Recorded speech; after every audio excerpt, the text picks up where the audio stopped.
not a game where like, okay, you could just, I think most esports in general, honestly, you can't just Yeah, pick obviously. star players from every team and then bunch them Mm-hmm. together and expect them to perform. No, you need your different players like your ballerinos to support you and really help you gel everything out together with a team, right? And I think sometimes their Yeah. personalities come into play along with that fact. But aside from that, we also have another team, Chillang, which according to Marquis, if I'm not wrong, we're gonna have to check this with our caster, our Filipino caster later, Gian, who's coming in.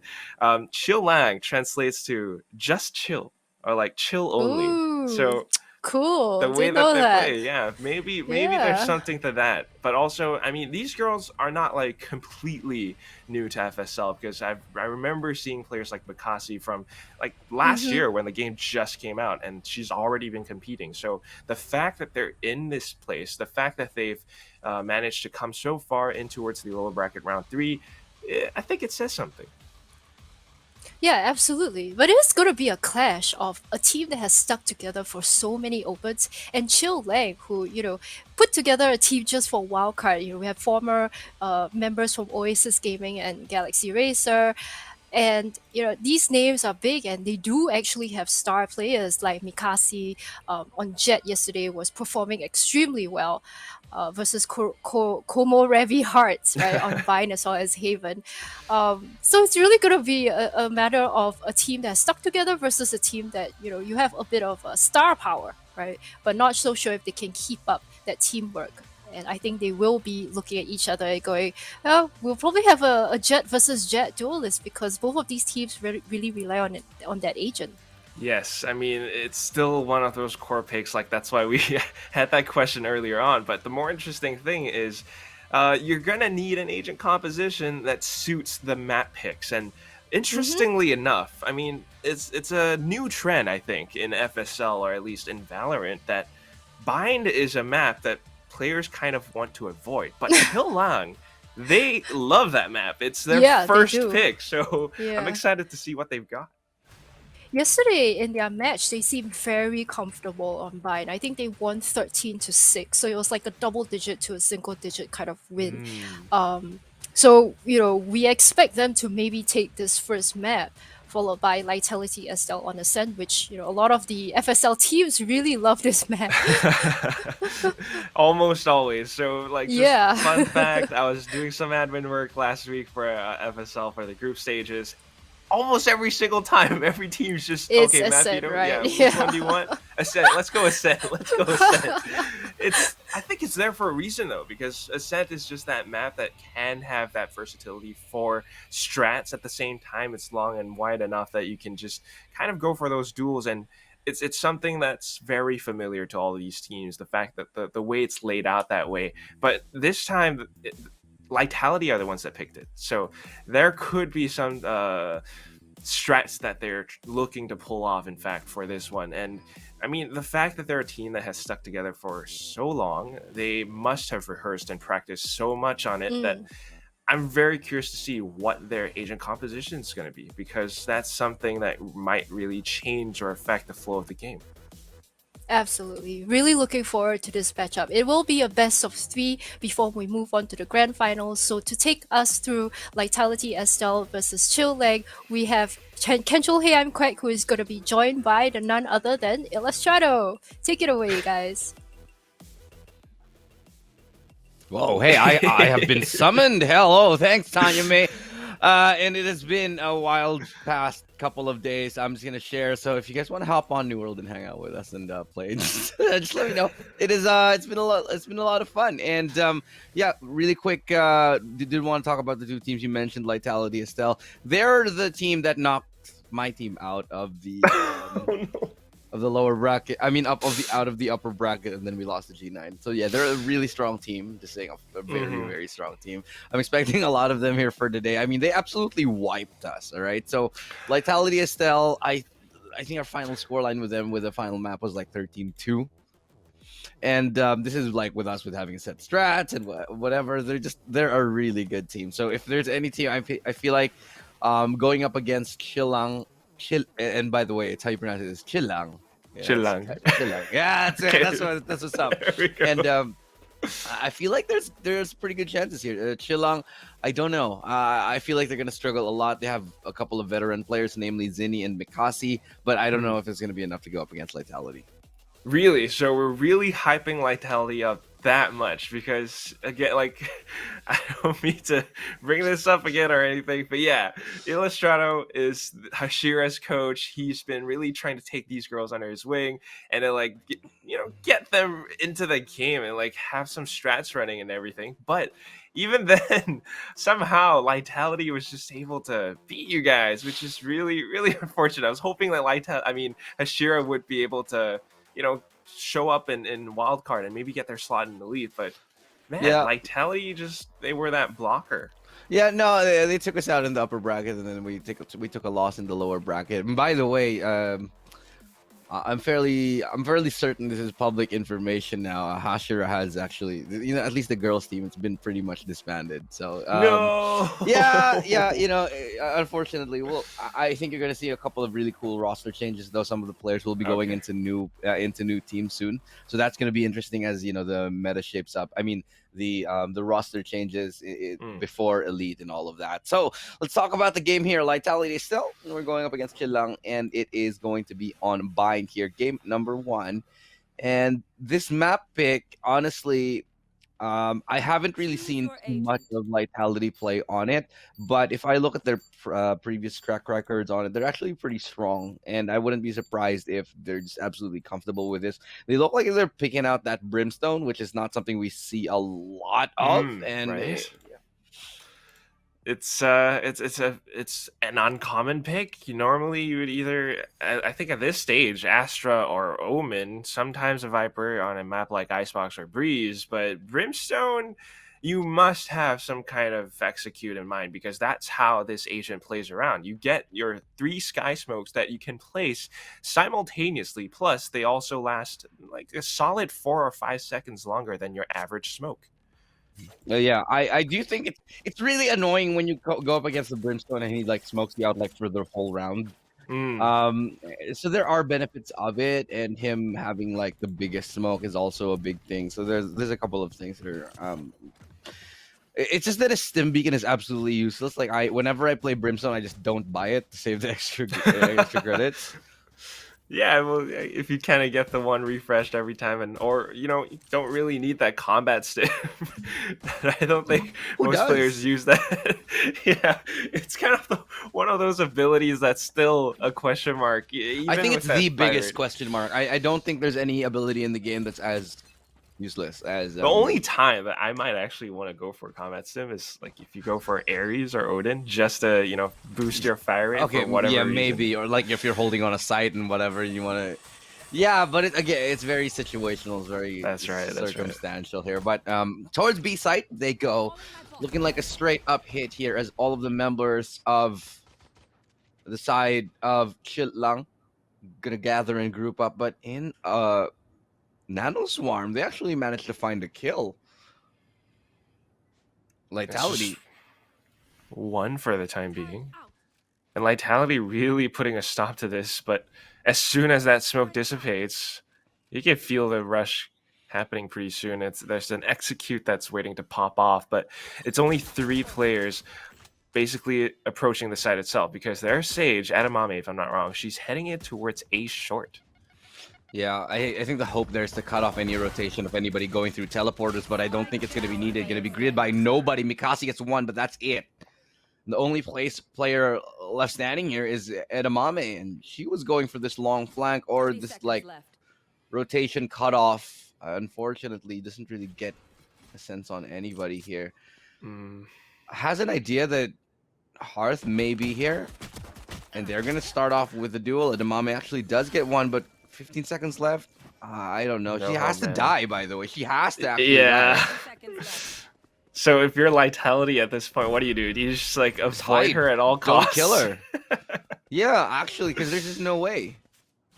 What is she doing? She wants to get the spike down, but there's just absolutely no time at all. And here we go. They let the round loss come in first, and then they kill her. Yeah, I think she still gets money, though. Does she? We'll have to see. I'm fairly certain. I'll have to check on the game. Yeah, she still Alright, got she money. does get it. Yeah, so I'm a little bit confused as to why they'd go for why Dumpling would actually go for that kill. Because if she let her live, she would have nothing in this round. No round loss bonus, absolutely no cash. But whatever it is, it still seems like the team of Chill Lang are just gonna go for that little sheriff buy, Sashimi and Zini right now. I don't know how much that's gonna do against Lightality though. They got the full Spectre buys.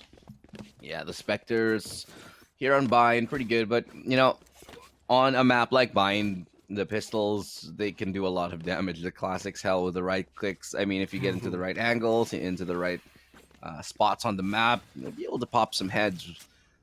It's still classic is still a really good gun, even after they've nerfed it a bunch of times. So even on rounds like this, you should still play a little bit cautiously. Yeah, Marquis and I will just like, that's a classic. That's a classic right there. But it comes down to, I think, the range and how you actually position yourself for that weapon to be effective.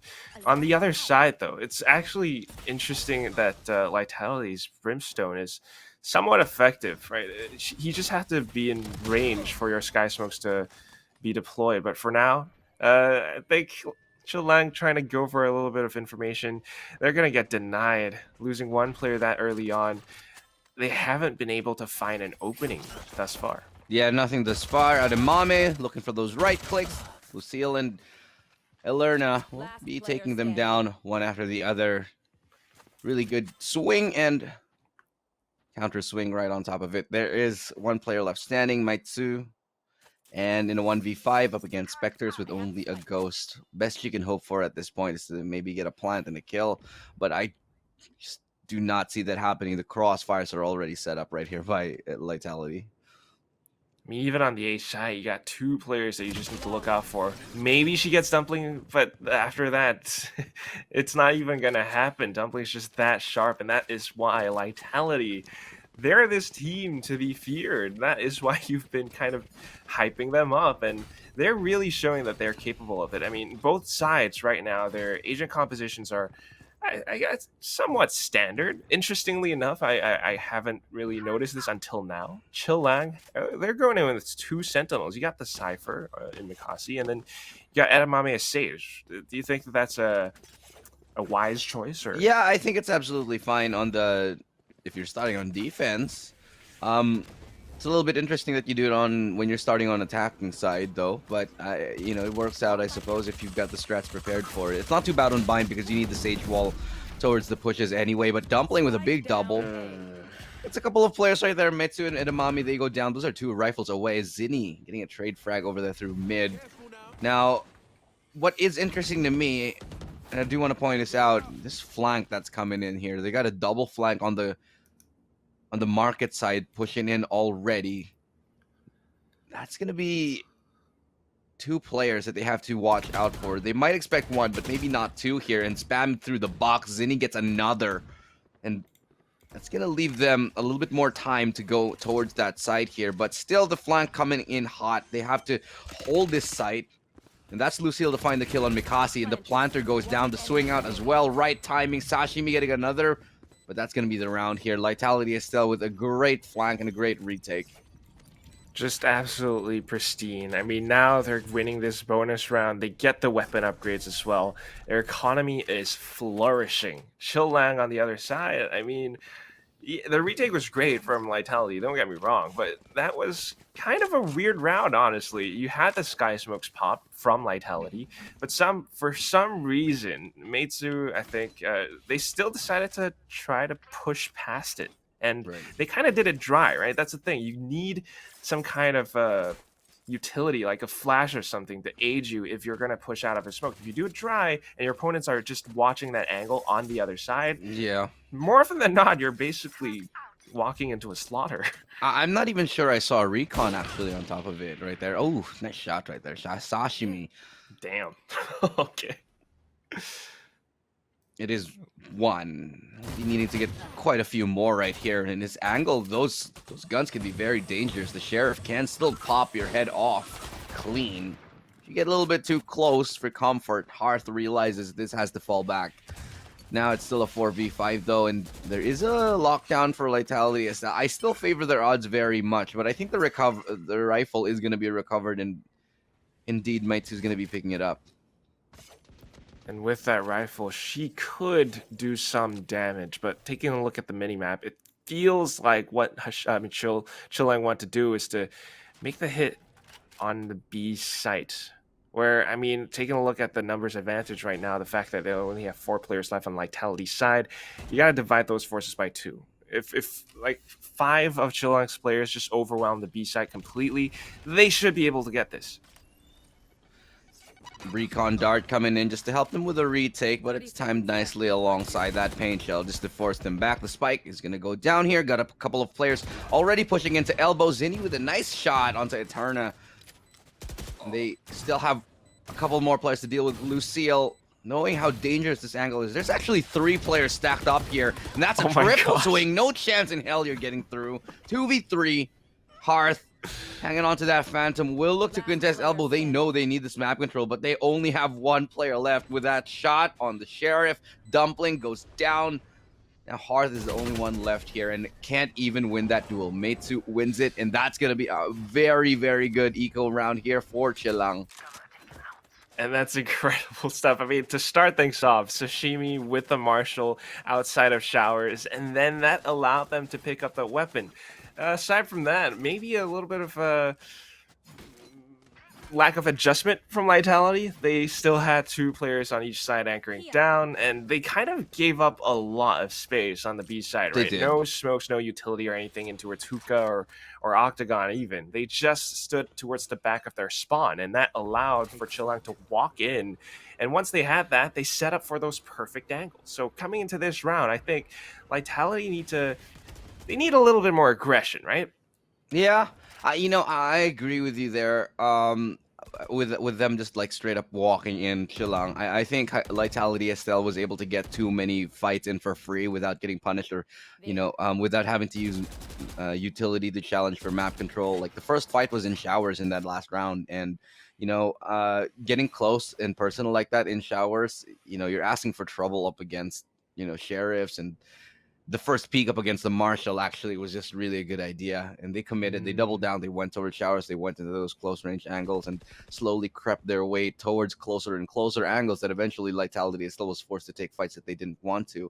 And I honestly wish that they just smoked them off or used a little bit more utility. They could have come out of that a little bit cleaner, but of course hindsight is 2020, and they're going to be heading towards that B site with a double setup on elbow. The reason they're doing this now is because they realized that there were 3 players committed onto elbow last time on that defense, so now they're gonna hold it tooth and nail.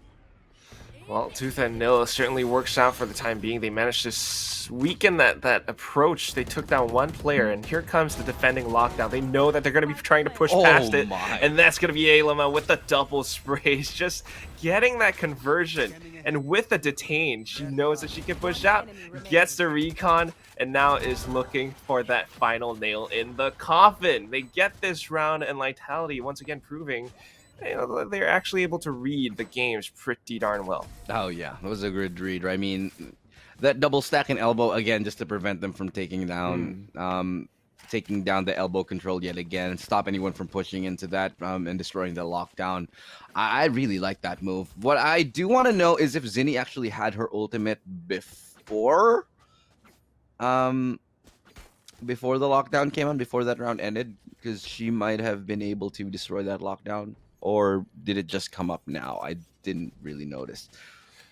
Either Not way. too sure either. Yeah, either way, it's now we see Chilang with like 5 ultimates this round. Surely they make use of that somehow. I mean, 5 ultimates. It's not, again, this game, it's not like Overwatch or anything where like you stack you 5 ultimates and you win a round. If they can use a couple of them in this round, hopefully it does work out. And if Chilang is on the attacking side, what they can do is if they have strats prepared that utilize these ultimates, like a certain ultimate that goes with a Hunter's Fury to help them clear a certain angle, that might help them get the post plant right there, especially now that there is no lockdown available. They can feel free to use it. So it's all going to be a matter of whether they actually have strats that utilize these ultimates, and whether they can deploy them. Because right now, Lightality Estelle, they're giving Chilang a lot of space, and this actually So does work in much. their favor. There's a lot of space on the map from both sides. I mean, Lightality are being extremely respectful. They're playing very far back. Meanwhile, Chilang kind of afraid of pushing in as well. I mean, not until they get an opening pick somehow. But the thing I'm wondering about is you got two of like one of the best ultimates in the game. You got the showstopper. There we go. Start things off, creating a lot of space. You can see that the Lightality are already backing off completely. Lucille, though, trying to hold the angle, will be able to take Zinni down. But there it is. That's the connection. And the counter Hunter's Fury from Ilama. Actually able to tag up. Well, she got one player and then a second tag. And that's just going to deny the plant even further. 8 seconds left. There's just nothing they can do. 4 seconds in, and that's going to be the round here. Perfectly played by Lightality Estelle. That's one way of chaining your ulti so that they never get the round off. That is just The timing of it, clinical from Lightality. One ultimate, Hunter's Fury first, and No, then the Showstopper first. Showstopper from Chilang. Well, different team.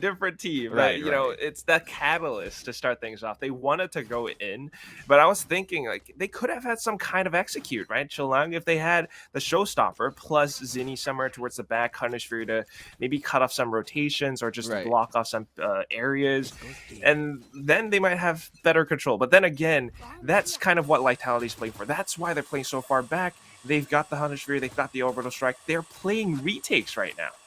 They are, and you know, Lightality, Estelle, they're so good at playing those retake games. They just realized that I think they've actually read the B take. Oh no, you get stuck on your teammate. Yeah, so I really think Lightality has a good read on the B take of Chilang. It's pretty telegraphed if you ask me. Now they're just gonna try to get spamming through it as the site is now under their control. But again, Lightality Estelle, they're happy to play retake. They don't care. They're gonna go and give up the site. They have so much utility to do it. But can they hold the site up against Chilang, who still has 3 ultimates up? They find 1 kill. Hearth is good for 1. The flash coming through, blinding up Zinni. Edamame with a follow-up. So does Sashimi get 1. And Mikasi's right there to follow up with another 2v2. Res available, but can they do it? No bodies nearby, and so it has to be a straight-up 2v2 here. Literally nobody. And plus the Sky Smoke. You can see she's inching up towards them.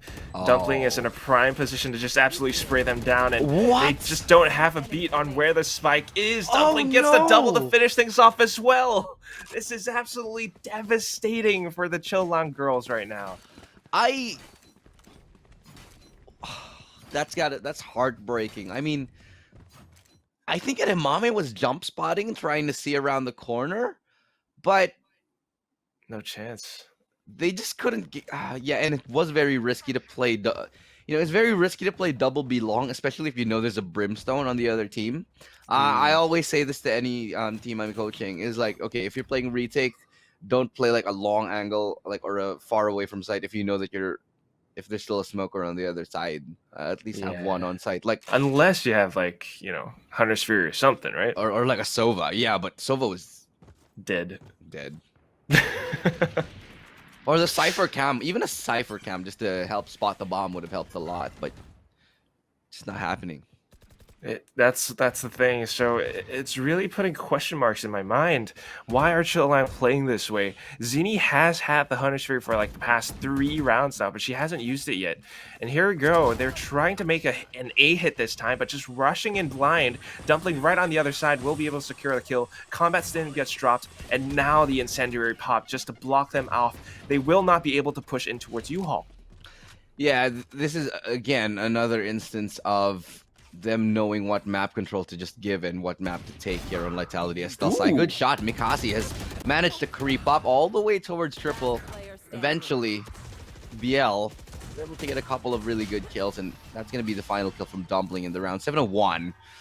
Lightality Estelle, they are dominant. And I said this earlier. One of the reasons why I think Lightality Estelle is really a favorite in this one is just because we used to watch Lightality Estelle a lot over the past year and the past opens, and I think this is the cleanest I think I've ever seen them. Especially when we played them in the last tournament round, they just have so much cleaner retakes, so much better reads. It's like they're a whole different team. And the amount of growth that they've shown in the past couple of months here has just been phenomenal. And Chilang, obviously, they're struggling to keep up with it. And look at that, the spray down all the way from mid. From that angle, yo. Yeah, that's a rough one to deal with. I mean, this it kind of hurts your mentality if you're on the other side. You're left wondering what hit you, and you're not sure how you want to approach anymore. And that's why you're seeing the Chill Lang players still hiding on the other side. The res might be able to come in, and there we go. But is it going to be enough though? You're still left with you're going up against a full force team. Like they're extremely healthy right now. I don't know. It's tough. That res will give them a chance in this round because after that double kill, like it was pretty much in the books. But they still have a chance here towards B. Lucille, they know where she is. They're just gonna molly her out in a couple of seconds here. That's a beautiful showstopper to stop the advance. Lucille gets a double from this angle. They know where she is. She doesn't care. She'll hold down the line, and that's exactly what she does. And my God, just the defensive holds here from Lightality are just impossible to break through. It's an iron door that they are currently banging their heads on here, Chilang. And there's just no way that they can find a way in. The only round that they've won was, I wouldn't say a fluke, but just... It was the thrifty. It was a thrifty round. It's the only round that they've won. This is so strange because they win a thrifty round. I mean, they show that they are fully capable of taking fights against Lightality. It's just that when it comes down to approaching the sites, unless they somehow have, they manage to get space, or if Lightality gifts them space, they can't find a way past that iron door like you so aptly described. And here we go. This time, 3 players stacked up on A. That is a really, really strong door. But finally, Zini with the Hunter Sphere might just be able to open things up. But the team, they're still at the back. And I don't know how this is going to play out after this Sky Smoke drops. Yeah, I don't know, man. The Brim Smoke, Ooh, and the Incendiary. Just to force them back, it's going to make them rotate all the way towards B. Fortunately, they have a modicum of control here towards that B long angle.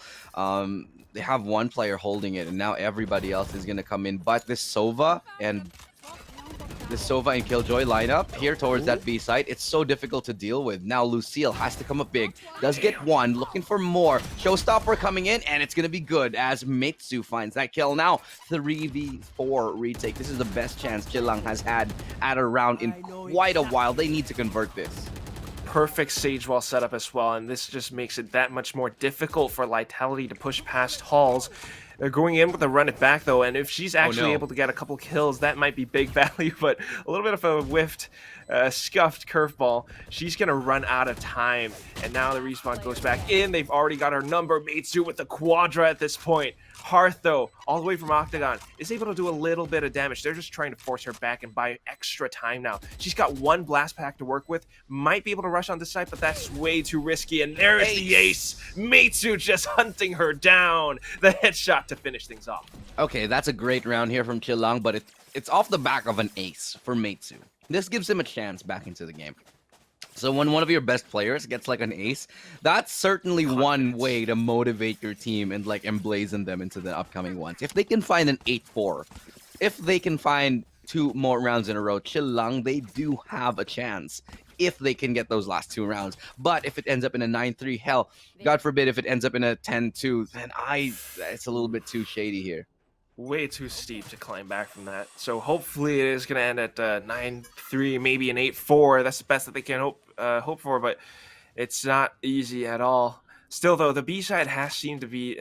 it seems like it's the weaker one because the setup from Lightality has been the exact same. It's always Lucille plus Aylama on this side, and they're sometimes holding it from the back of 2. Sometimes they're holding it from elbow, and that's the thing that they got to work with, right? It kind of gives Chilang a lot of space as well. So right now, Paint Shell's in. Meitsu again with the same double blast pack onto site. They managed to secure it. The only thing that they got to watch out for is elbow. Oh no, this time there's only one player there. No, make that 2, but Zini gets both, and including the lockdown. Fantastic take onto the site. This time they win their duels, and that's what happens when you get the confidence. That's what happens when you start hitting your shots. Now, 3v5, still a lot of money on Lightality Estelle. So they're going to be trying for this retake. Mikasi makes short work of everybody remaining, including Edamame and Sashimi, who gets the 2 last kills. 8-3, and this could just be a salvageable half here by Chilang. The economy is still good on Lightality. That's why they tried.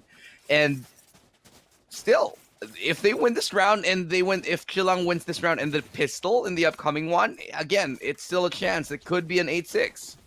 Very, very possible, but then again, this is where I think Lightality Estelle, they might want to make some changes, and that's kind of what we're seeing on the mini-map. Hearth headed towards the B side to kind of bolster their defenses on that spot.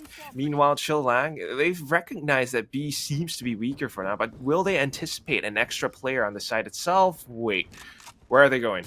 Where's Hearth going? No, come back, don't leave B. It's a little bit of a juke. But in the end, she's still going to be hanging around right there. So the B hit works for Chilang. That's where they have found all of their success, actually. And so they're going to just try to recreate that for the very last round of the half. It will be given up. This time, the Hunter's Fury is available for Lightality. So they will be using it to stave off any pushes coming in towards B, or to try to get the Planter just to help with that retake a little bit more. But it's actually going to be a fake. And they are not going to be committing here towards that B side. The teleport play could come in. No, they're not going to go for the teleport. Instead, they're just going to be walking around it. Skulking around in towards market, past market, in towards A short, where the Brimstone player will be hiding.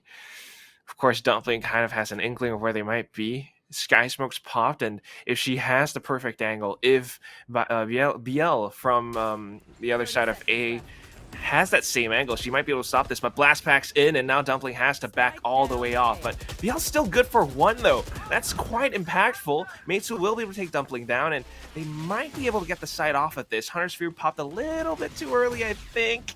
Spike will still get planted in a few seconds, and oh, it actually got denied! Pain Shell was huge, but Meitsu is even bigger. 3 kills for her to work in the back lines. Finally shut down, but now it's a 1v2. BL perfectly flashed off as well. They know she's in shower, so this crossfire is set up just to try to get her away. Has to reposition because of that Molotov. Edamame gets out. Is a little bit singed, but not burned here, as it's going to be a great swing out from Sashimi to take this game into an 8-4 halftime score. It's been made a competition here by Chilang. That was so close, almost mission impossible for them to just get that spike down. So much utility from Lightality Estelle just made it such a difficult task for them to even get it planted. But you're seeing this kind of ebb and flow, the push and pull of strategies from the two teams. It's kind of like the tug of war game from Squid Game. The fact that they're, sometimes just planting their feet down. All right, B side, sometimes we're going to bolster our defenses here. But then just as they do that, it's Lightality Estelle, they're kind of giving up a little bit of information. Chilang just get the perfect read. All right, let's rotate over to A, and we do it quietly. Meitsu actually able to find the entries on towards U-Haul. I think that was quite pivotal in taking down Dumpling, because with a lack of smokes, Lightality have a tougher time with the retakes. But here we go. This is the start of the second half, and Lightality have some strats in place as well. They're going in for a bit of a B split right now. Some resistance, but the calls are being made. Rotations coming out from Chilang. Yeah, they do manage to work their way towards that side. Lightality, they have that B side here. The swing out from Zinni, nicely timed here, working her way around the corner. Does actually get one. Desperately trying to find another, but it's Edamame with 2. Working that classic, and she gets a massive double here, as it's a 2v3 right now. Lightality, they have to get in. The spike is on the other side of that wall, and they're going to have to work on that flank. Lucille trying to come up on the other side of that elbow, but towards CT, Lucille creeping up, doesn't get the kill. It's Meitsu yet again here, and it's a 3v1 now. Sashimi to close it up, and what a hold. What a hold right there from Chilang to come back, and so now 8-6 looking very, very likely here. Yo, Elu, I'm gonna have to call you a prophet from now on, because this is exactly what you predicted. Chilang, of course, getting the 8-4 at the end of the first half, now winning the pistol. 8-6, like you said, very, very likely, and I think they're starting to feel comfortable now, more confident after that one little showstopper frag, right? They're coming into these games, they're looking for these duels, but they're actually winning them. And of course, Edamame with these walls, the spike was not retrievable at all for Lightality. And here it comes, yet another wall. The full pistol train trying to rush through. It's gonna get stopped by the paint shells, and right now, if they continue pressing W to go past that wall, they're going to be met with so much gunfire. Edamame doing so much damage as well. Sashimi with the Spectre Spray to end things off. It's a flawless win for Chillang. And you predicted this fully right, my friend. 8-6. This is where it gets scary for Lightality. Like, here's the thing with Chillang. They're a relatively newly formed team, right? You've got a couple of members. I mean, Zinni still has her Oasis tag on, dude. And, like, there's still a couple of new players here. Mikasi hasn't been on the squad for very long either, which is why I said, okay, Lightality, they're in favor here. But knowing these players, they're so individually gifted because you look at them. Meitsu, ridiculous player. Zinni, actually everyone here has just that individual skill, and when you give them that confidence, that momentum to hit their shots, this is what you get. You get steamrolled. And I think this has been, how many rounds in a row that 5 rounds in a row that they have now picked up, and it doesn't look like they're stopping at all here. B side now in contention. Mikasi gets sprayed through. He does get spotted out, can't reposition. Zinni goes low, so this is a really good round here for Lightality Estelle. They've already managed to find the spike and a kill, so can they get the round? That's what's important. This is still the bonus round, so remember, any kill that Chillang can get is going to be a big boost towards their economy. Flash ready in the waiting here for Sashimi, but it doesn't look like they're going to start the retake just yet. Okay, Dark covers in towards Octagon. They want to set this up perfectly, but it's going to be tough with the current weaponry. Just simultaneous kills all throughout the board with the Phantoms. Lightality Estelle, they kick the doors down and they make this site their home. This was their chance, right, to turn things around, to put a stop to Chillang's momentum, but still, I want to believe because these girls still have enough economy to buy back into the next round. Oh, yeah. Not literally buy back, though. That's a different game. But they do have the ability to rebuy another set of weapons here. Is 9-6 is our scoreline. This is really what Lightality Estelle needed. They needed a breath. They needed that bonus round win. But it's an interesting little wall here. Edamame trying to get one off guard. Does not find anybody for now, though. But they will spot out a couple players here towards long. Oh my god, slow orb, perfectly trapped dumpling. If I were on that slow orb, I'd be shaking, because I know there could be a swing out right on top of that. But we don't see her shaking. She's got her teammates right behind her watching it. The curveball does come in, but Mikasi just defending this one spot with her Phantom alone. She gets 2 headshots with the spray down, and then immediately backs up. Of course, her teammate Edamame there to heal and top her off. B-side is no longer the answer, but Heart just gets shut down past market as well. What are you going to do at this point if you're in the shoes of Lightality? Save. You won the previous round, but they do not have enough to buy in the next one. You know, they could win this round if they get even just 2 kills. If they can get a clean entry onto the B site, maybe take one down with them and then go for a 2v3 post plant, it's possible. But they need to get one, and they need to get it within the next 5 seconds, 6 seconds max, because right now it's not looking very pretty. Even if they do get the spike plant, that's it. Mikasi's just too good right here. Gets tagged out, gets spotted, nice swing out as well. And Edamame once more, 9-7, and you know, like I said, man, Chillang, they're starting to hit their shots. It's getting very scary if you're Lightality Estelle, and they're scratching their heads. How do we deal with these guys? They're hitting everything. Everything, truly. I mean, Mikasi just up over by Octagon, Edamame there to back her up. You got the slow orb, and as soon as they try to push past it, even with the curveball, I think it must have somehow missed or something, but Mikasi was able to pick up that double, and as soon as that happened, Hearth on the other side falling as well, everything just starts to fall apart for Lightality, and that's why I think they need to maybe be a little bit tighter in terms of their executes, but it's always so difficult because anytime they try to approach a site, you see all of this utility being dumped right underneath their feet, and they have to stall for a little bit extra time. Slow ore being deployed in towards Hookah now as well. It's just making things a little bit tougher, but as soon as those bits of utility dissipate, that might be the go time for Lightality. They're trying to stream in towards the site now. Mikasi, she got 2 big kills last time. Definitely as payback for the one time she got sprayed down through that smoke, and now she's looking to hold yet again. Here comes the ulti from the Phoenix. Run it back, available. Not gonna get one. Tries to go for the spray down, following it up. Mikasi once more. Mikasi, Zini, and Edamame. They hold down. They lock down that B site. And they've managed to find 3 players, only 2 left standing, and even low HP onto Bien. But she still manages to find Meitu. Sashimi from the flank gets the work done, and that's the spike gone down here. Hearth could actually still manage to find a couple of...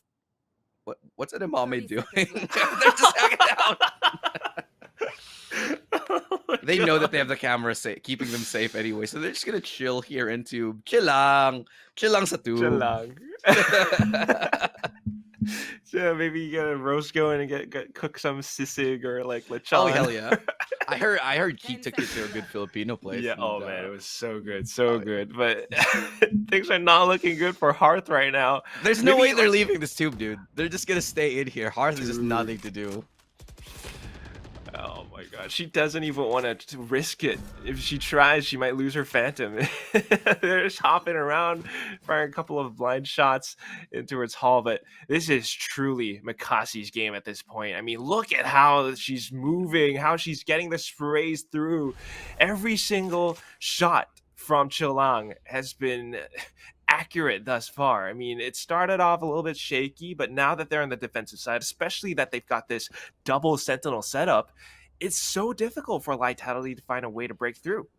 There's 2 players I want to point out here from the Chilang side that have really stepped up massively. 1, Mikasi with those defensive holds. 2, Edamame, ever since the pistol round, just showing how good she is. How, you know, Edamame has been hitting ridiculous shots, and same thing with Mikasi. How many times does Mikasi get away with getting the double kill after getting detected onto that site? It's just ridiculous. There's no way that should ever happen, but somehow with sheer force of will and obviously godlike mechanics on Mikasi, she just manages to somehow find kills that she has no right doing.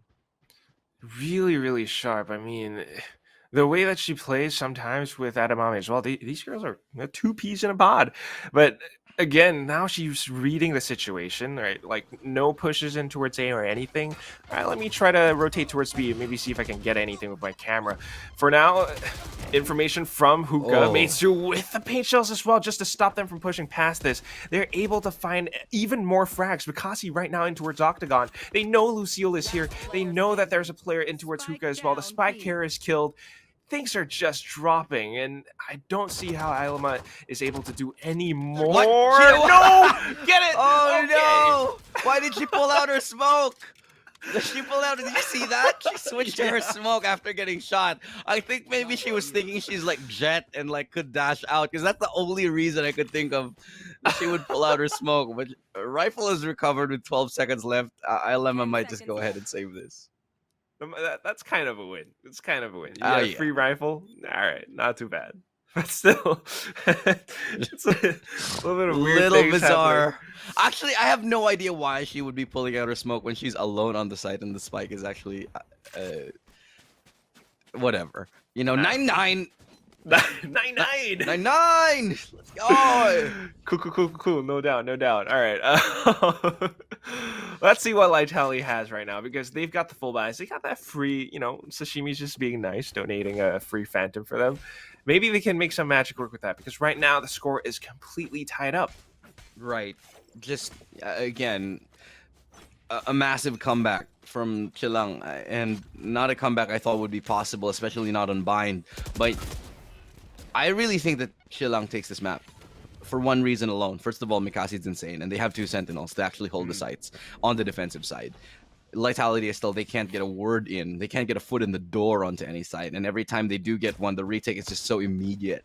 And it's just that killer instinct that we're seeing from Chilang here that we're not getting from Lightality Estelle. Lightality, they're you know, they're playing slow, they're pushing, they're getting a little map control, but they cannot find that little edge to pull the trigger and win the rounds.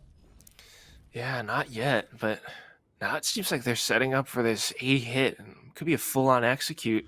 You've got Hearth, you've got BL, and she needs to land her curveballs in order to win these duels effectively. The Cyber Cages are already up, so it's looking a little bit labored right now. Run it back already denied by Sashimi, and no, too late. She doesn't make it away. Ailama still able to nail her down with that Hunter's Fury. The wall and the slow orbs are down though. Edamame doing such a good job of stalling and slowing them down that they have no choice but to back up. Mikasi getting yet another frag, and then the res comes in. You got 3 players remaining. How are you going to hit a side at this point?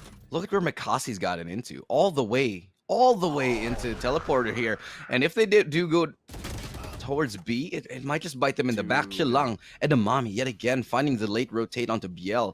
Spike is towards A though. 12 seconds left. They will have to plant. It's a massive fake here. Dumpling getting 1, getting 2. It just might buy enough time for this plant to go off, but it's all going to be in the hands of one person. That's Ilema here. Now she knows that there is one person waiting for the time for that rotate, and it's going to come in. Dumpling, they've made this a round 2v3 right now, coming from the flank, clearing out the back. The fuse coming in, Sashimi getting 1, the trade-off is available, but the double is right around the corner as well. Edamame getting that last kill, and it's suddenly Chilang from an 8-1 have turned this into a 10-9 in their favor. And Quack, I do have to point out what happened in that last round. I think it was a big mistake from Lightality to actually rotate towards B when they had the lockdown ready and waiting, when they had, you know, bodies going in, and especially, you know, knowing that Chilang has a res in their team, they let Chilang go for that res, and suddenly the round was on its head. It was... I want to say it's interesting, to say the least. That's such a non-word, but it's like they're making use of the chaos somehow. Like, all right, let's give Chilang that res. Meanwhile, try to get the spike planted and do something off of that. And somehow, I don't really get it, but Dumpling was allowed to sneak in the perpetrator and then pick up a quick double. She even got the third in the round, but I think a little bit of nerves, and she wasn't able to defend the spike fully. So it's Lightality, and their execute's honestly looking kind of weak right now. They're not able, like you said, to get their foot past this door, and Chilang are just doing such a damn good job. Sashimi now. Zini through the cyber cage. Mikasi good for 1 as well. They're able to make the trades happen. And as soon as Dumpling drops out, Ailema tries to follow through. Zini picks up the triple. And they're sitting at an 11-9. And honestly, for me, the entries are just not working. I feel like having that Phoenix as your entry, it's just not good enough. And sure, there's a couple of rounds when you have Hearth entering, but if I'm being honest, Hearth is just not hitting enough shots with those entries. Chilang are getting 2 kills every time somebody pushes onto a site before somebody is traded. And on that defensive side, and on the attacking side, you need to do better than that. It needs to be a 1-for-1 exchange, not a 2-for-1. Otherwise, the chances of losing the round are just, you know, growing way too large. And that's exactly what we're seeing. Lightality, Estelle, they can't get a good start off. Just can't. Like, everything that they're trying right now, the owl drone, maybe try to curveball to find an entry somehow. There's so many different traps and things on place, on site, that, you know, they just haven't been able to make their way through yet. But this just might give them the opening that they're looking for. Showstopper in, and she has to know that they're somewhere in towards elbow. Will connect onto Zini, and that leaves Mikasi alone and detained. All that's left to do now is to read her the Miranda rights and take her down, plus Dumpling with the off angle up over by Hookah. This is starting to look like Lightality's round. They got the spike down and everything is in place. Angles being watched as well. 2 more players remaining, and they will be able to finish them off. Lightality, all right, they managed to win enough rounds at the end of the first half. They still can come back into the game. Double digits in both teams now, and we're getting closer and closer to that event horizon of this game that we're seeing here. 10-11, one team just at the brink of match point here, the other a couple rounds away from it. And Orbital Strike is ready. They might just straight up use it towards that hookah position, knowing that someone likes to play close, but Edamame is just going to wall them off. If she can wall them off, that would be huge. put a stop to this. They know that she's somewhere towards this spot. Oh no. They, They give it up completely, so that gives just so much information that there's no one towards B, and this could allow them for a quick flank, and in fact, it is what they're going to go for. Edamame. And everybody else is just going to rotate. So this is a great move here by Chilang. They have so much utility, but instead, Lightality, they're going to go for a fast hit towards A. And that's the play right now. But Sashimi with a ripper of a shot simply decapitates Hearth. And that's a Hunter's Fury right on top of it. Meitu with a double as well. The pain shot to slow them down. And that's going to be one player left, all in the hands of BL. And she is all the way in labs. They know that there's a possibility she's here. Gets checked, Rini. Oh, turns around at the wrong time. Doesn't hard check the corner. Who would? Zitney does, though, and they get map point. Match point. This is so unfortunate. Lightality, they have everything. They had that orbital strike as well, but didn't use it. And they weren't expecting Sashimi again to be at that same boosted up spot. So now, up against match point, they need 2 rounds to bring us into overtime. It really feels like after that massive comeback from Chilang that their confidence is just absolutely shaken. And what did it all start with? It started with a single ace from Meitu. So just, you know, get it into the heads of Chilang, like, hey, you know what? We can do this. We're gonna start hitting our shots now. If Meitu can do it, everybody else on the team was just sitting. It's like fire catching fire, and that's exactly what we saw here. As we are basically at the brink of the last map here. Mikasi with a good hold yet again, but only able to get 1 this time. They're going to fall back and give up control over Hookah right now. BL tries to take down the player coming out of Hookah, but the aggressive defense from Zinni getting 2 before she drops 2v2 right now. 1 player from the flank, 1 player from spawn, and that is TP. The spike going to be planted down for sure, but what a shot from Meitu, ready for the swing out. Oh my god. She could just be the one to end this. Lucille spots her barrel, though. Still trying to find a brief moment of respite just to get the spike down, but there are 2 players right on her heels. She pushes in towards Meitu with the wide swing, gets the triple, but doesn't expect Sashimi up over by Hookah. Gets tagged down to 4 HP. Needs to dance around the tube right now. They're going ring around the Rosie, and Sashimi has no idea that she's on the other side. You must think of it right now. She tries to go for the vertical crosshair displacement, but Sashimi, 1 bullet in towards her center mass, and they take this home, 13-10.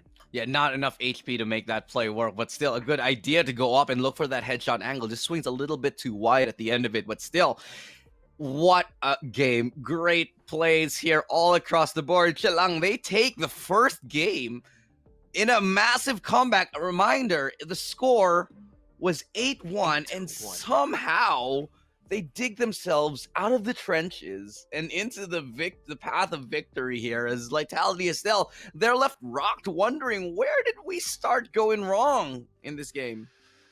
And this is something that, after a comeback like that, first of all, of course, Chilang, just massive props. They must be shouting Yahoo and just celebrating, right? But Lightality, they cannot afford to let themselves get too shaken, right? They cannot tilt at this point because there are still 2 more maps to go for. In fact, I think you need to kind of just sit back and really take a look at what just happened. Think about why your executes on the attacking side weren't as effective. And I think part of that reason, and I hate to call anyone out, but Bial's plays as Phoenix, she wasn't able to be that catalyst that she wanted to be. The run it backs every time again she goes in, it just completely gets shut down. And because of that, you know, I don't think you even get that much info. There's not much value out of that ultimate. Honestly, I think just to double down on that, I do think the duelists were struggling from Lightality. Hearth is at 9 and 17, and that's not.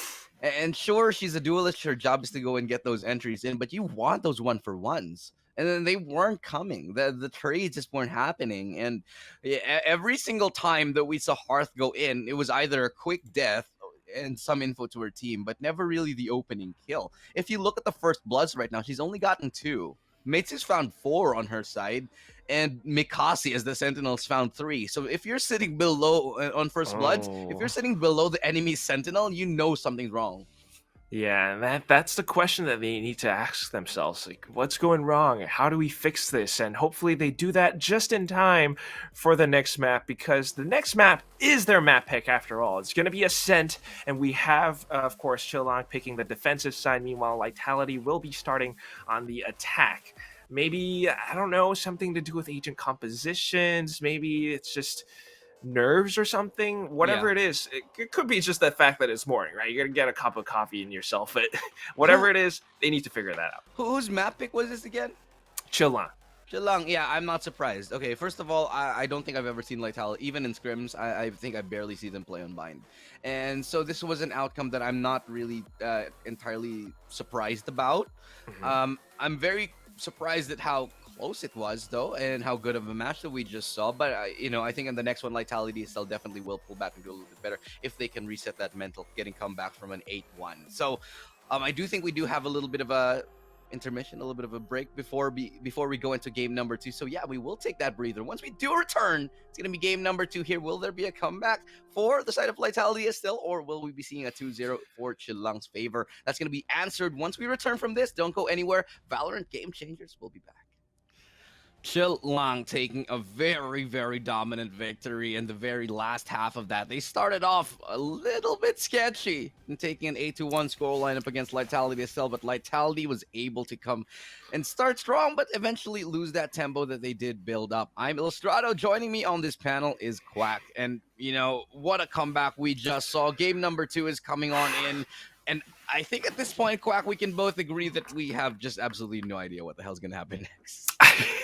Have to agree, just zero clue, because the first game was already so, I don't want to say chaotic, but you see the comeback from Chillong, and it just shows that they are just this incredible team. Even after we hyped Lightality up so much, they seem like they're really strong. They have kind of plans in mind, going for Brimstone of all agents, of course, but coming into the attacking side, somehow they just started to fall apart. So even though the next map is their map pick, it's going to be Ascent. I don't know how well they're going to perform, because just taking a look at the previous bracket so far, Chillong have played on Ascent as well, and they have won quite well on this map. They played against a team known as Ravens, which they're a Thai squad consisting of some of the ex-Magnifique, ex-Kid My Orc players, some familiar names in FSL. I don't know, Zengi, Aline, Jane Carolina. Some of the viewers might recognize those names, but Chillong took that game to overtime, and they won 20-18. Can you imagine the stamina you need just to continue to win a game when How it many goes overtimes is that? I don't even know, man. 20-18. Again, that could be a record, because the longest game I've ever casted in my life, and I've said this quite a bit, was on FSL, and this was an 8 overtime. And guess what map it was on? Ascent. Ascent, of course. So maybe that was more. Who knows? That could be the new record here at FSL. We'll do the numbers in just a second. But again, any expectations, Quack, here for Ascent? Personally, I've seen how Lightality play on Ascent. They're very good, and they're very, I'd say, coordinated and very condensed, and they know how to play trades real quick. I think it's a lot better than what we've seen on Bind. So I'm expecting a little bit of a better result here for Lightality. I want to believe too. I want to expect that better result. I want to think that they can take this map in a swift fashion, of course, up against Chillong. But again, it comes down to, I think, the players' performances, because we saw that on Bind, the duelists just weren't really performing to their usual standard. And I think maybe it's just a little bit of an off game, just for that first one. But now that they're warmed up, surely that they'll perform better, because if they don't, then I just don't see it turning any other way. Chillong, they're no slouches. Even if the map is going to be Ascent, even if it is Lightality's map pick, I think that Chillong has what it takes to, if not, at the very least, push this game to the closest possible result, to like 13-11, 13-9, 13-10, maybe even overtime. Taking a look at their agent compositions, though, it's kind of the standard thing that we expect, right? Lightality, they love to go for that same good old double duelist standard pick. But the interesting thing is BL, or Bielorino, she's almost always a Phoenix. Sometimes Reina, but still Phoenix more often than not. I think that actually could do a little bit more damage than good, honestly. The Phoenix is a great agent conditionally. Like, I love the Conditionally. Phoenix on Haven. I think Phoenix is going to be great on Fracture. Ooh. In certain maps, I think Bind, yeah, Ascent is all right. So it works out for them. But I do think that the Phoenix is very situational as well. Coming into this one again, if I may pose a win condition for Lightality, I really think the number one thing is that they got to get the entries on their attacking side. That was They the have main to. problem. It just wasn't what we saw. Let's take a It's look at not. the agent select if we're going to see a little bit of a different composition here. But, I'm hoping that we see a little bit more of those entries because last time Oh. in the last game, it was all about Mikasi and just holding down that site as the Cypher. We might see Mikasi, however, on the Jet this time. Maybe that could be very interesting, and she has proven that she's that sharp. She's able to pull it off. But interestingly enough, yeah, but Chilang going for a little bit of a substitute player, Lexi or Lexandra coming in instead of Edamame, so that could be a change somewhat. But at the same time, Lightality, there we're seeing it. We're seeing Hearth on the Jet, BL still on the Phoenix. They really, really need to be able to nail down their entries because if not, this just again I have to say probably Chillang's game. And plus, they're starting out on attack.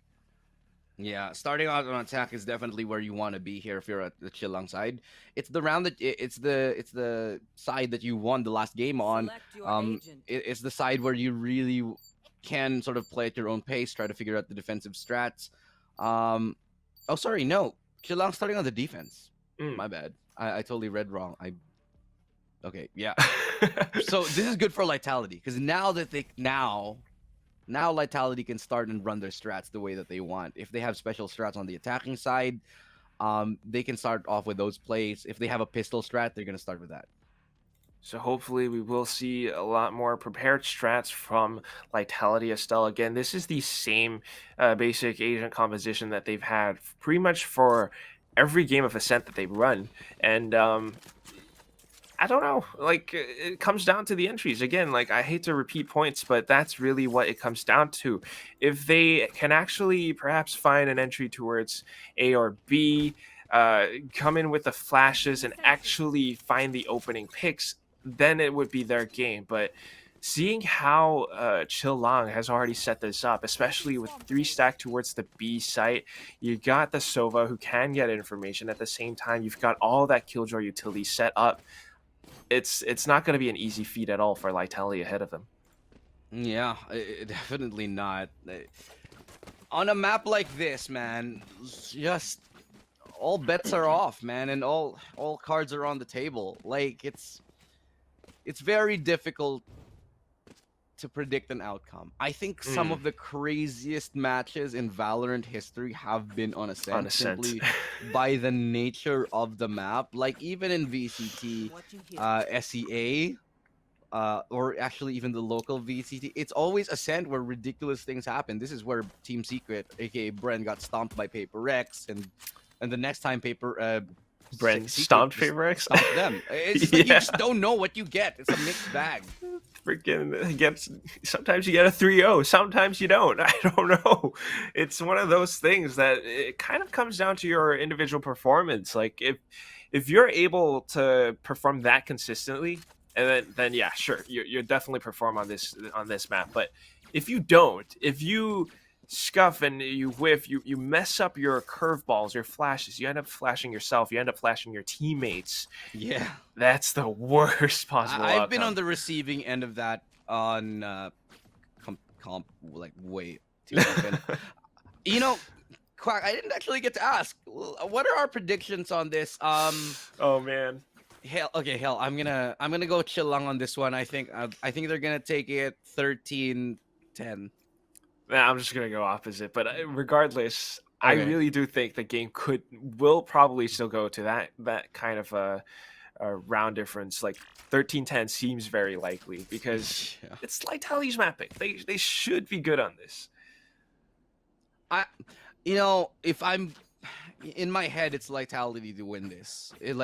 I think if I on paper, but something in my gut is telling me, especially after that last map, that Chilang they can actually take this series. They surely can. Like, I don't doubt them at all. I just want to see a third map.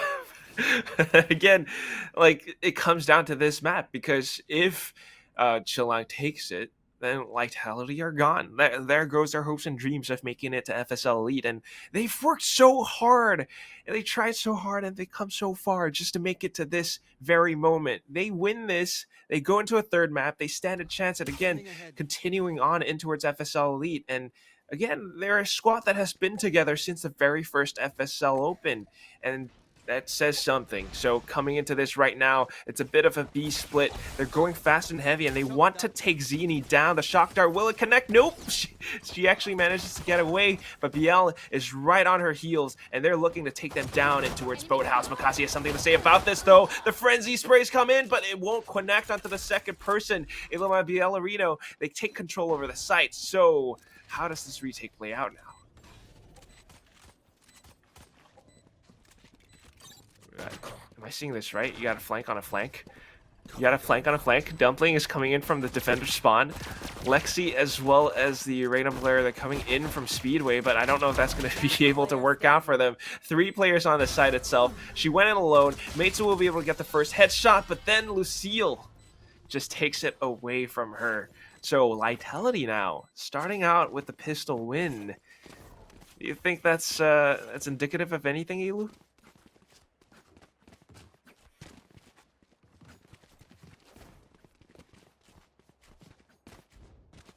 Too sure, but whatever it is, it's not going to be easy at all. It still is Lightality's game for now, and they're showing that they have the strats for the B site. Right. That was a great pistol round right there. Lightality, Estelle, they need that momentum, especially after being denied so heavily that momentum in that that they wanted to get in the previous game, the previous half, actually, here. But yet again, towards A that they will go.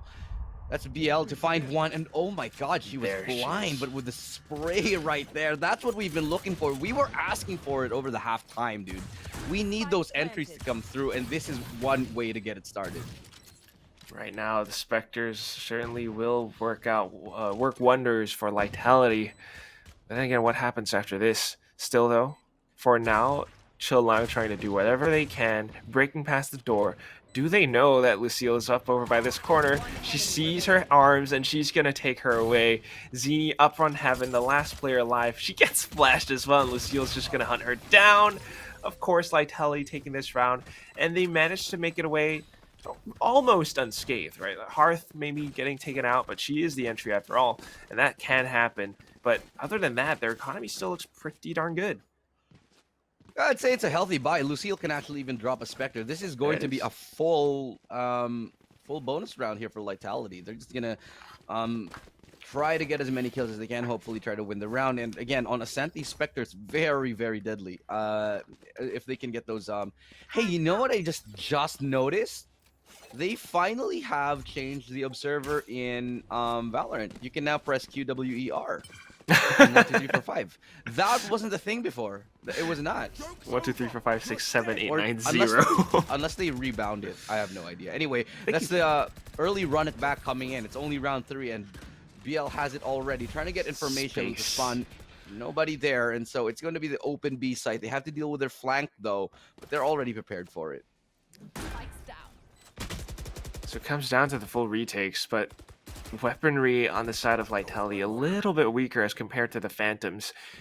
Again, it comes down to their positions, because if they're actually able to go in with that sort of run and gun style, they might just be able to take a couple members down with them. Still, though, for now, it seems like Chilang are very, very effective. The lockdown, just to buy a little bit extra time, they can stall this for as long as possible. This might be Lightality's round, but it's certainly not going to be easy. Zini just going in, she's going to get taken out, and Makasi trying to take control of her boathouse right now. Last player left alive is going to be Lucio. She takes 2 players down with her, tries to buy as much time as possible, but is it going to be enough? I don't think so. Oh my god, they're trying to stick it. Is it going to go? No! Down to the 0.1 second. What? Oh, That looks so oh my close. god, That looks so Lightality close. Estelle. That's a full bonus. You know, actually, I think it's actually better that Lightality Estelle won that for Chilang. Simply because even if Chilang would have won that, and if they got the defuse, they would have had 3 players dead, and they would have went into this weird quasi buy where I don't know, they'd have like 1 rifle, and then everybody else would have to force onto Spectres or something like that. But now, because they lost, they can actually just go ahead and make the call to make that full eco. Technical pause coming in because something might have gotten a little bit wonky. But yeah, yeah, just a little bit of a technical issue. We're sorting that out here for both of these teams. But dude, like I said, man, I really think it was better that honestly, Lightality, they won that round for Chilang side because now Chilang can eco. I really hate when I win a round on a full buy and then just lose like four players. It's just the worst feeling. You don't know whether to buy or not. Yeah, I mean, you want to kind of, I guess, have your economy pretty much on the same side, but at the same time, I mean, if you can afford a little something extra, I don't know, go for it. But these players coming down into it, you have to full buy, you lose 4 of your teammates. Sometimes it feels a little bit hopeless. And right now, Vitality with this bonus win, it's doing wonders for them. And at the same time, like, the technical issues, they're the ones. I think they're suffering a little bit of packet loss, maybe. So just a little bit of a pause to sort that out. But for now, even with that packet loss, they're actually performing quite well. Oh yeah, they are indeed. And now we wait. What do you have for lunch, Quack? This is what I ask my co-casters when we're in a technical pause. What did you have for lunch today? I haven't had lunch yet. But I know what you did. You just woke up, didn't you? No. I woke up a little bit before you just woke. No, actually, to be honest, I kind of miss Sinigang. Oh yeah. You know, I never liked it until I got a little older, honestly, because I don't like soup. Oh man. Yeah, but it's like when it's warm. Yeah, it's just the best. But can Lightality still warm us up with another hot round here? They take us into another one. I think BL Full can rifles.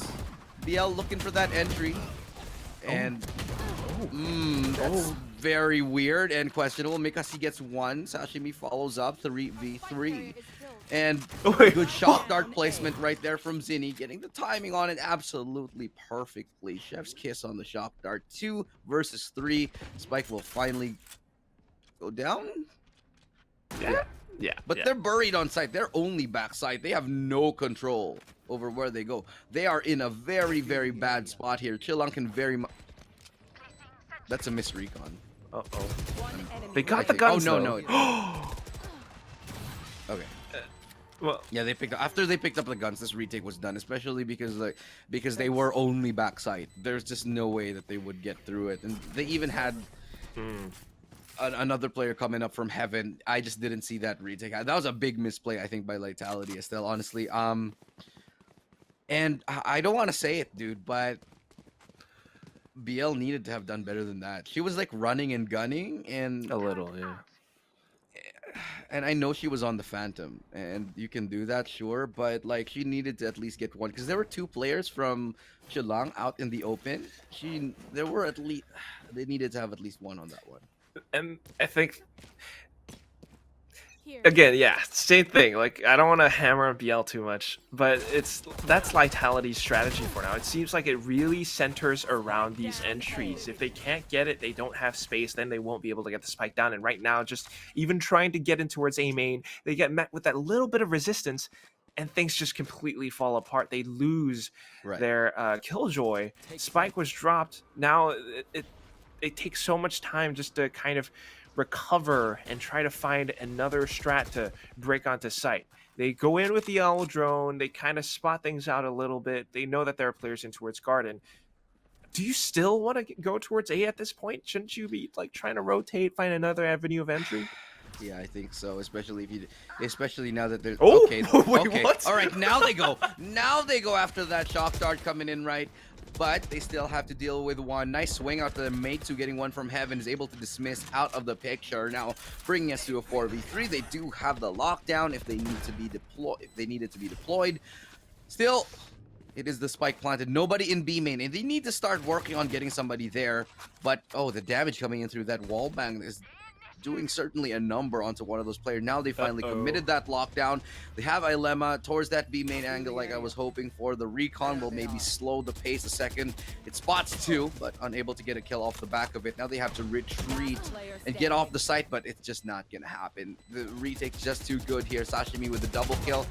And that's going to be the final kill of the round here as they trade on this one. 3-2. Chilang is able to pick up another one, and this is already looking better than game one. They came back in game number one with like a thrifty win, and then after that, it was just, you know, that's all she wrote. But now, very early in round number 5, they have a great start, and they've already reset the economy of Lightality. At this point, it's looking like another comeback. I mean, it's super early, but if you're able to win 3 rounds in a row just like that, and Lightality's economy not looking too good right now, it's looking very, very likely.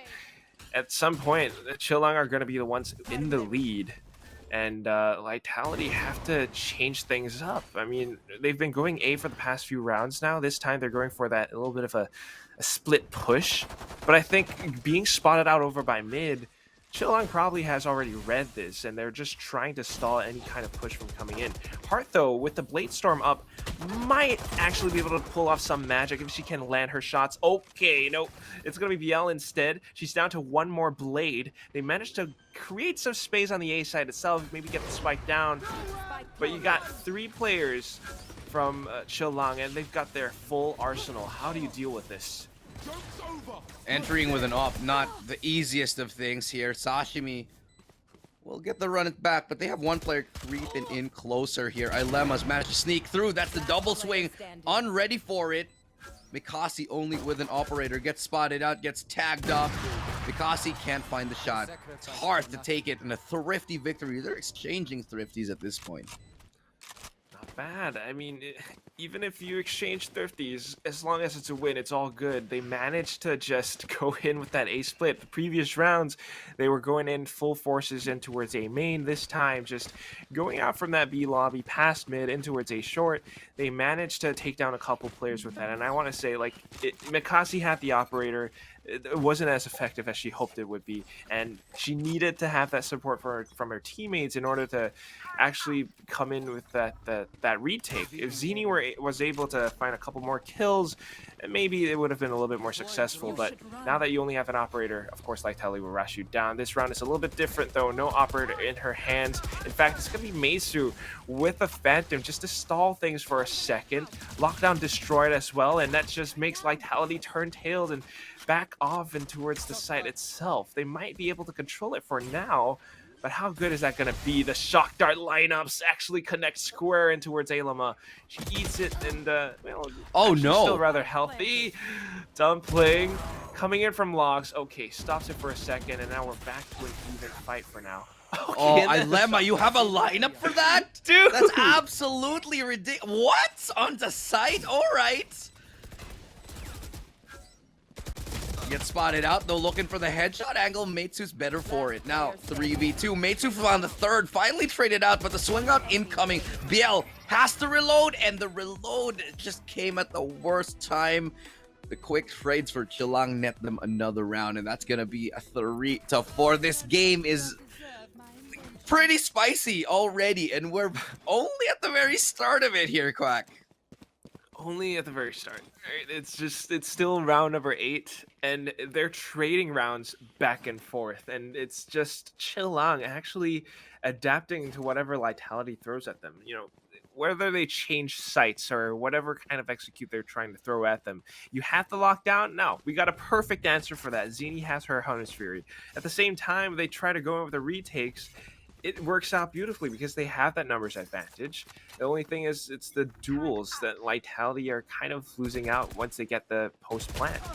It's coming into this right now, in towards A main. Um, Meizu, a little bit open, I think. A little bit too wide. That's fine a position, but like they were banking on getting 1 kill and a dismiss. That's what they were hoping for, but the spray down just didn't land from Meizu right there. Okay. Zinni getting 1, traded out by Dumpling. Like Sandria is good for another 3v2 as blow for blow. That's exactly what we're seeing here onto those sites. They're just getting those trades immediately, and with low HP on the both of the players from Lightality, it's looking quite possible for this retake to happen. They have committed 1 player all the way towards the back here. Alexandria, very much low on HP. Sashimi could swing. Uh-oh. Dumpling's good for the punish, and that's probably the round already. Yep. It's just exposing your positions, and Ailima will be able to take that final kill. It's a little bit chaotic. Honestly, they're going in for these duels right now. Not so much of a tactical advantage, just going for those heads-up duels. And when you go for that, if you don't get the kill, it really, really hurts you in the long run. You lose your numbers advantage. You lose a player. And of course, Lightality are able to just overwhelm you at a certain point. And that's what they want in these post-plant scenarios. But when they have a tough time breaking onto site, when they lose players in that process, that's when Chillong starts to come in advantageous. So now a Nano Swarm plus the Dark Cover up over by B main. They're activating their ultimate again. A shot will whiff, and I think at this point, Biel will be able to find the entries. She's gonna swarm onto site, come in with a curve. Well, oh, okay. A little bit of a whiff. Well, a little bit right there, but Dumpling's good for the punish. Meizu able to find 1. Mikasi with a shorty knows she wants to get close. Will she be allowed to? That's going to be the question. Trying to spam through here. Dash is fake. Recovers a Phantom, but it's going to be Meizu and the right clicks. And Alexandria, they've recovered a couple of rifles. They're really trading here. And this could be another thrifty win if they line him up. No, it's Dumpling to deny. Meizu with 35 HP, 25 actually. And if she can get a reset, maybe get a heal on, this might be possible. But this 1v2 is looking near impossible. The crossfire is set, the trap has been sprung, and Ilema is good for the final kill. 6-3. No thrifty this time, but it certainly was expensive. That's one of the most difficult, most stressful situations that you could possibly be in. You got 2 players to deal with, and they're all over by Boathouse, where it's just so many obstacles. There's only 2 little windows that you can look through. Meanwhile, the spike is ticking away at the back of your mind, and it's pressure building, and she's trying to kind of go for that little jittery movement to maybe put herself in a secure enough spot that her shots would be accurate, but at the same time, with those angles being watched by 2 separate players, it's going to be difficult regardless, and losing in that 1v2 hurt them. So Lightality now, their entries are starting to look good, especially when they have the ultimates to start things off. Shock Dart not connecting the way they wanted to, but will be enough for them to maybe slow down the pace. Doesn't matter though, they found their way onto site. Meizu good for 1 yet again. Will manage to pick off Lucille, but still the numbers dwindling away from Lightality. Estelle here, the lockdown is incoming. They're gonna have to do something about it. Hunter's Fury just to stop it, but Sashimi gets a double. That's a collateral. And Sashimi has made mincemeat of Lightality. Estelle, slice it and dice in. 3 kills for her. And that's a very, very convincing gun round here for Chillong as they find the 4-6. 4-6. 2 more rounds. And that's the end of the first half. If Chillong can actually take those 2 and bring it to an even score, things might be a lot better for them towards the second half. Of course, they'll be swapping over onto attack, but it's really telling that this is how Chillong wants to play. If Lightality are hell-bent on going for these entries, just pushing into sites, very standard style, if Meizu can get an opening pick, if someone else can just hurt their numbers a little bit, and it starts to dwindle, like you said, right? Then the retakes are that much easier. Well, try to get onto site right now as they've managed to find some way to wiggle in towards B. No one there to receive them. And so it's the retake game right here from Chillong. Nice lineup there. Dumpling goes for a little bit of an aggressive push. Gets one. Zinni's good for another. Now, 4v4. Only pistols right here in the hands of one of the players. I think it was Lightality. No, excuse me. Chilang had Sova on the Sheriff. That's a nice swing out from Mikasi. Beautiful hit onto Ilerma. Zinni's good for another one. Mikasi finds a second, and they're swarming onto site. BL all alone, finding two. Could find the third. Whips out the classic. Can't get more. And it's Mikasi with a triple kill right there to seal the deal on this round to get us into that 6-5. My god, yo, trying everything that she can, just kind of playing Time Crisis for a second and towards Bro House, but with too many players overwhelming her. You got Lexi in addition to Mikasi just trying to rush them down, and that's Chillang's game. And this is where I think, you know, even with all these mechanical performances from Lightality's players, like, yeah, they're showing that they have what it takes to win these duels. They have what it takes to find these entries now, but you need a little bit extra. Their current strategies have been very, very standard. It's just either full send in towards A, full send in towards B, nothing additional. Chillang, if they're just able to find that opening pick, they get the retakes down. And it's just not working out for Lightality anymore. Starting things off, Mikasi, and then now Lexi getting the second pick. There might be a trade from Hearth, but I think things are going to fall apart pretty soon. Does look like it, as that's gonna be BL with finally a great entry.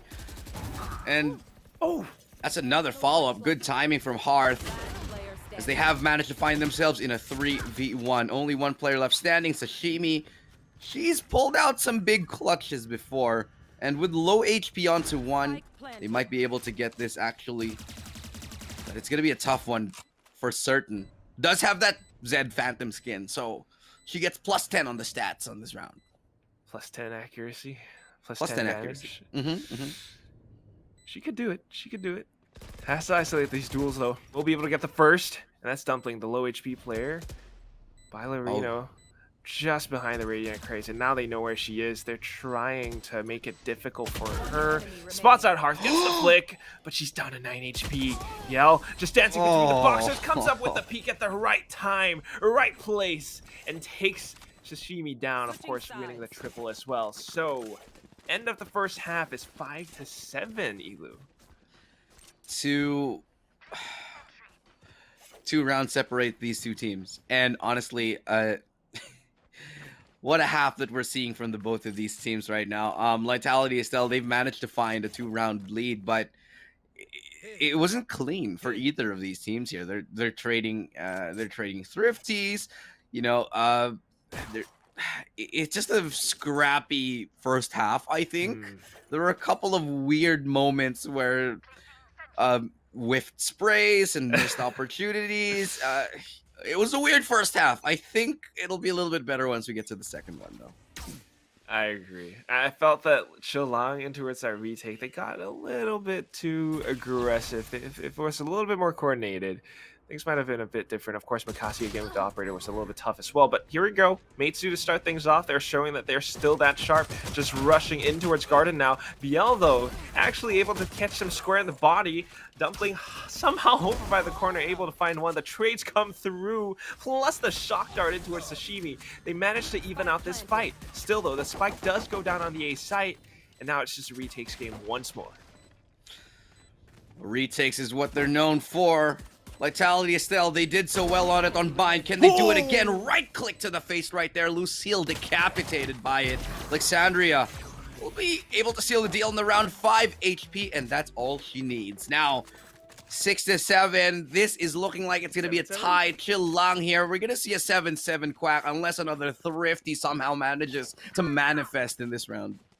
Can it manifest? I don't know. Hearth on with a shorty. Very interesting stuff already. Ballerino, of course, still on the frenzy, which would work wonders. But it comes down to how they position themselves truly in for this A take that Chillang are trying to prepare for. If they hold the perfect off angles in towards these close range duels, they might just be able to make it work. Of course, you can just leave that Killjoy Lucille, I believe, on the B side alone. And that might be the perfect play, right? They're stacking up on the A side. They're banking all their numbers in towards A short for now. Jiggle peeks, they get the information, and it's going to be a shorty crossfire setup, but oh, Meitsu and Makasi just nailing their shots. Ilima comes back and answers, win with a shorty, gets a dink, gets one player down. BL gets a kill as well with a frenzy from A main. Now that they have a little bit more semblance of control, they're going to be rotating back towards market where Lucille hears all of these footsteps. She goes in with the right clicks and a double! Oh my god! One player remaining, and that's Sashimi. She goes in with a spray now, turning it back into a 1v1. Still with the weaponry, but BL has picked up a Spectre. Oh, and that's massive. Has to spray through the door here. Sashimi, if she stalls too long, she might get caught off in rotation. Not going to happen, though. She gets towards the back of the site, but she might not expect BL, who has already gotten this close right around that boathouse. And I think BL's got a great read here. Oh, she's out in the open, and that's going to be a thrifty round. I jinxed it, didn't I? I think at the start, you're like, unless a thrifty round manifests, lo and behold. Oh no. I think like she was probably considering her utility. She chucked a nanostorm in towards Speedway, an alarm bot in towards stairs, and BL just completely went around it. She was planting in an exposed area as well, which was really, really unfortunate. Maybe it's one of those things that comes down to like a little bit of timing. BL was just faster and then quicker on the draw, knowing where she was positioned, the quick flicks as well. So unfortunately for Chillang, they lose out in that extra round. Now they have to go back on an eco, and Lightality with the buys might just be able to perform better. Of course, it is a Sen after all. Blinding. Flash, not really gonna get anybody.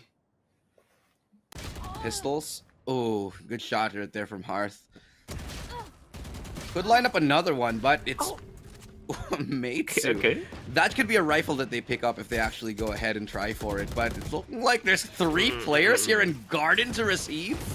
All right, they really do not want to give control of it, and they're all swinging out. They clean it up. Lightality, Estelle. They deny the thrifty win yet again. 6-9. Lightality, Estelle. They've managed to find a 3-round lead. That's why this is Lightality's map. They're able to rotate so quickly around, and as soon as that weapon drops, it's a mimic. It's a trap. Like, you think you could maybe retrieve it, but then you got players on the other side, and they're all stacking up in towards that one little spot, in towards tree, in towards garden, and you just cannot get close enough. You smell that rifle. It's so sweet, but you cannot touch it, and that's because Lightality are there to defend, and right now, Chillang need to figure something different. In towards B main they go, and this time they have the full arsenal. Might just be able to make it different. See what Chillang has, what strats they have up their sleeve. Recon does spot out Elema. Forces her back towards that boathouse, but will once again reclaim her position. Nobody really going off the back of it, and so it actually fakes out and gets 3 players here towards that B site. But the problem is you got Hearth on that operator. She's locking down that short angle. So Chillang, they do not have an entry anywhere right now. They need to find something. They don't even have a main because BL has taken it. Impressive setup from Lightality. So it comes down to maybe if they actually are able to find BL, it might just be able to overwhelm Hearth. Oh no. Oh, but they're ignoring Wine. They didn't check it. And BL's good for a big flank. Hearth is just as good as well from short and nailing down those angles. Lucille coming in to back him up, and the rotations are already underway. The triple from Hearth and a operator headshot to finish things off. They come into this with a flawless victory, 10-6. And right How now, long did BL wait in that corner, dude? She was just like holding it. She's like, hold, wait. It's like, they're here. Come on, guys, rotate over. No, wait, no, I'm staying here. Hold on. I got it. She does get the final kill, though, after the recon did come out. And so, double digits come to the way of Lightality Estelle. Double digits and a broken economy for Chillang's side. Oh, They almost lined. They did line up, actually. Don't fight me. She's stunned. She's shell shocked, just standing there. What just happened? Where'd my teammate go? Why am I 5 HP? She's today on I should not be alive. I should not be alive. Well, Zini certainly isn't after she goes on her solo journey in towards B main. The double setup from Lightality. I mean, this is what they were preparing for on this defensive side. The operator in Hearth's hands. And then you got everything else just in place. Wherever Chillon is trying to go to gain some semblance of map control, Lightality is there to welcome them with loving, huggable arms. Very, very welcoming here, and this very passive angle from Dumpling. Wait, okay. Yeah, that should have been Mikasi's kill, actually. She took 3 shots. Eventually, Dumpling gets a double. Now, Alexandria on the Sheriff, she's able to connect here. That's 1 rifle out of the hands 30 seconds left. of Lightality. Estelle, that's a Phantom. Can she get some kills to make it more expensive? 25 seconds left. She does. She manages to find BL here, and is actually starting to make this interesting. She does have ultimate, so she has options. But she's also surrounded. Spots the elbow. Is able to win another. And look at this. She can go wherever she chooses with 7 seconds. She does have to decide. No way. And they know this, so they're just running away. They're playing hide and seek at this point. Lexi, no! She was good for all those kills, and then Hearth, at the very final moment, just shows up with her operator. 11-6 now, and Lightality are just looking very, very solid on the defensive side. Every single part of the map is being controlled, if not by a duo, then by some player, maybe the operator in Hearth's hands. And right now, I think it's time for Chillon to go in with the full execute. Yeah, they got to go for it. I mean, full send it. Go. Full send. Just hit that site. Just hit that. Just hit it. See that green button? Slam it.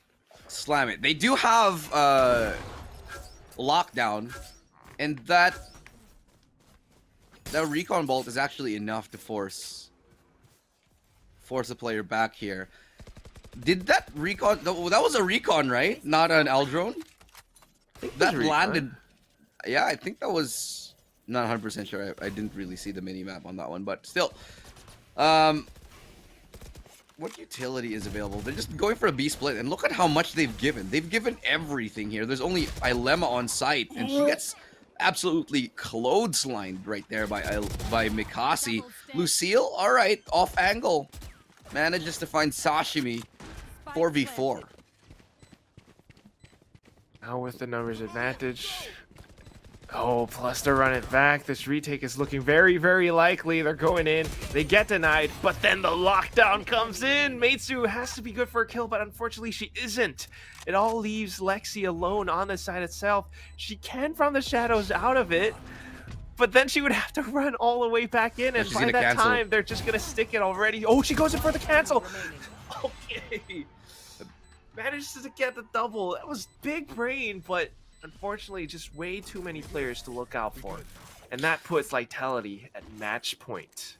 Yeah, that was a great ultimate right there. I mean, she's going for the cancel, and she gets a double off of it. I'm surprised they weren't waiting for it. Wow. This must have been heard, actually. Like, Hearth should have heard this, but she was looking the wrong way. I can't get that. That's actually really, really smart. I never thought that was possible. I mean, you see it sometimes, but it doesn't really work very often. Get out of my way. Skillful, but it's still cool nonetheless. She gets 2 kills, and that was pretty nice. But you need more than kills. You need rounds right now if you're Chillon. 6 rounds just to go into overtime. Yeah, that is a tall mountain to climb. Prediction off today, but that's fine. I think this has to be the round here, Lightality Estelle. There's not really a lot in the tank for Chillon here. And again, this is Lightality's map. They're very comfortable on it, and it has to be a miracle if they want to come back into this one. Spike does go down. That's a great kill from Alexandria, and the Odin is just doing work. Does a lot of damage on top of that kill right now. Has to reload. It's going to take a hot minute. But The recon to come out on top of it signals the start of it, and that's going to be it. Lightality, Estelle, they're going to take this one. Only one player left standing. Zinni, she's able to get one, sure, but the time is ticking away. She gets fully flashed, but the spike will be diffused. And that's going to be Lightality, Estelle, 6-12 victory up against Chilang. We're going to map number 3, Quack. BL fully redeeming herself on this map, just showing how capable she can be on a map where she's a little bit more familiar, a little bit more comfortable. Look at that, 4 first bloods, 332 average combat score, 23, 12, 388. I think, Quack, one of the things at the very start of the game said one of the biggest win conditions for Lightality is that the duelists have to pop off. And BL absolutely stepping up.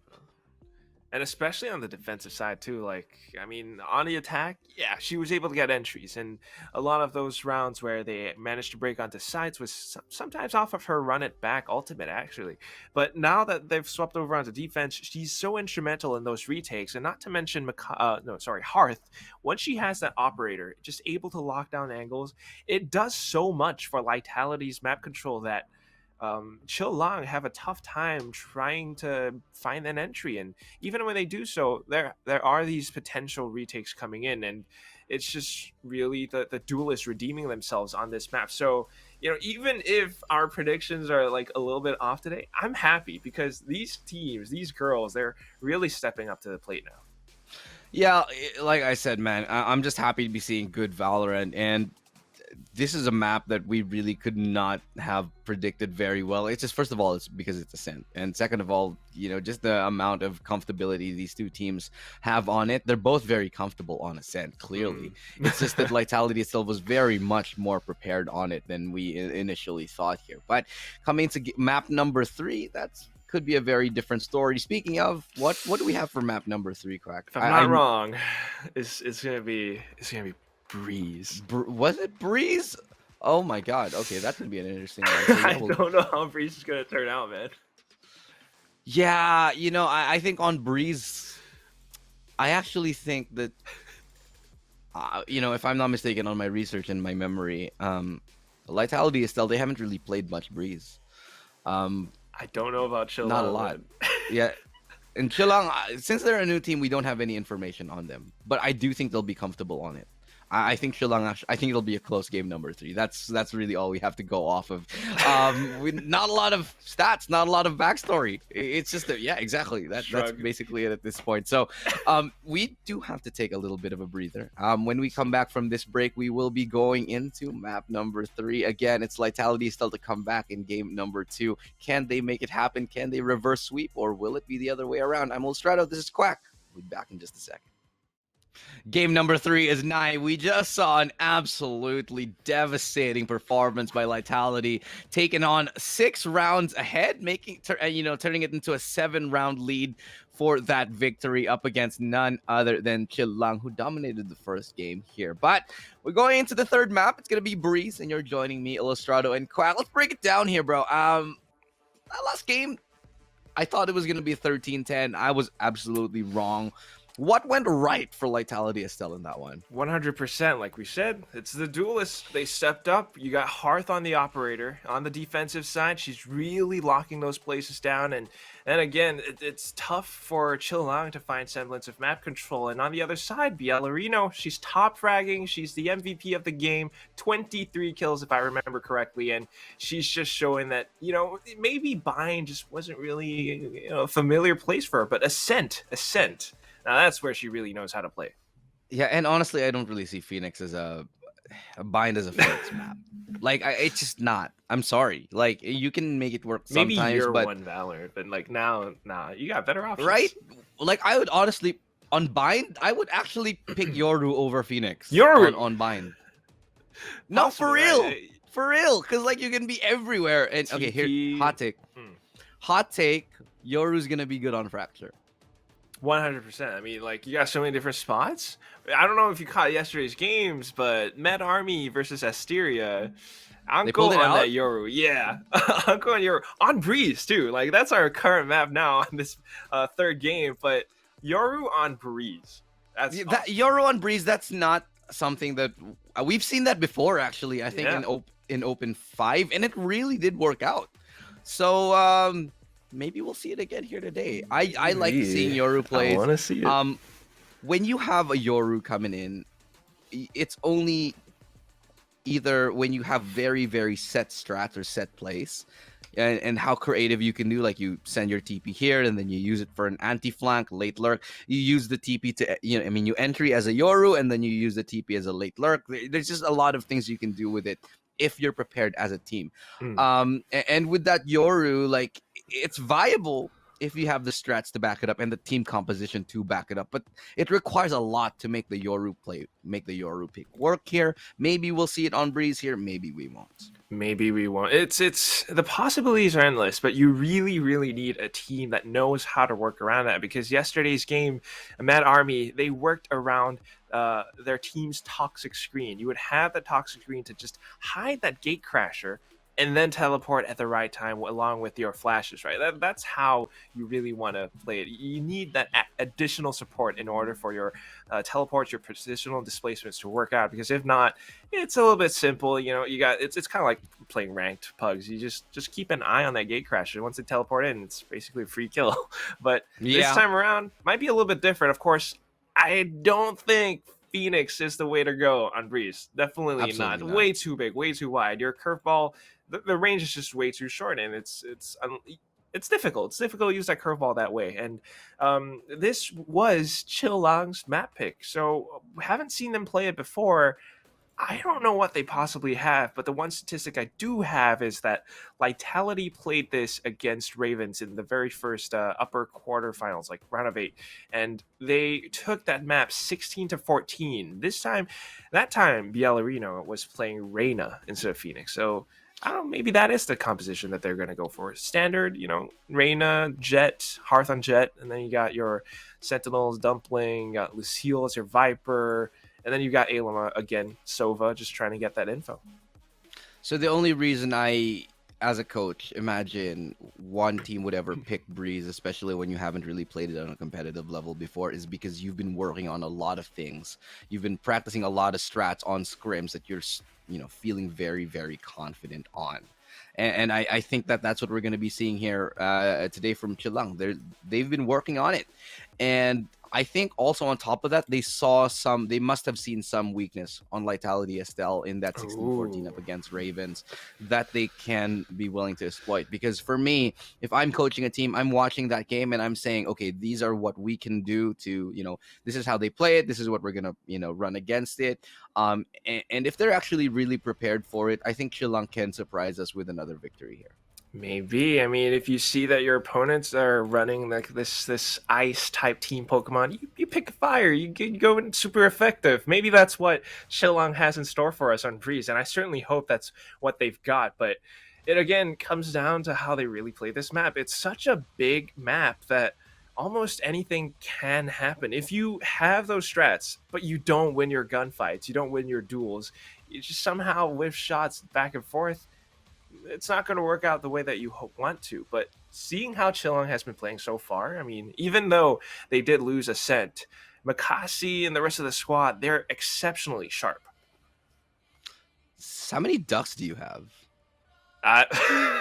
Great question. There's like 1 here, there's 3 here. I'm pretty sure I've got a lot more somewhere. I got a whole duck army. It's not mine really. It's my mom's. But I'm just borrowing them for decoration. There's a very famous Redditor along those lines who I will not mention. Yeah. Okay, that's definitely a lot of ducks. We've left there. Yeah, a lot of ducks. I'm not that Redditor. No. Here's the question. Would you take a duck to a LAN? To a LAN? Yeah, to a LAN. Like if you're on stage, like let's say you're casting, like let's say we do this on LAN next year. Ooh. Would you take a duck onto the panel and place it right there? I've thought about it before. I want to get I think you should. A duck that's small enough. I can just hide it in my pocket, like just keep it here. And just wear it as a pocket square. I dig that. That's cool. And I won't even like recognize that I have a duck. I'll just totally normal. Just casual duck. I'm just here. Yeah, well, let's see if they pick out time for some duck goose as we go into agent select. You're gonna be trying to pick out the maps, the agents rather, here on this map. on Breeze. So standard compositions Oh, all boy. around. I don't really see anything crazy. Cypher? I mean, Cypher's fine. Cypher instead of Sage?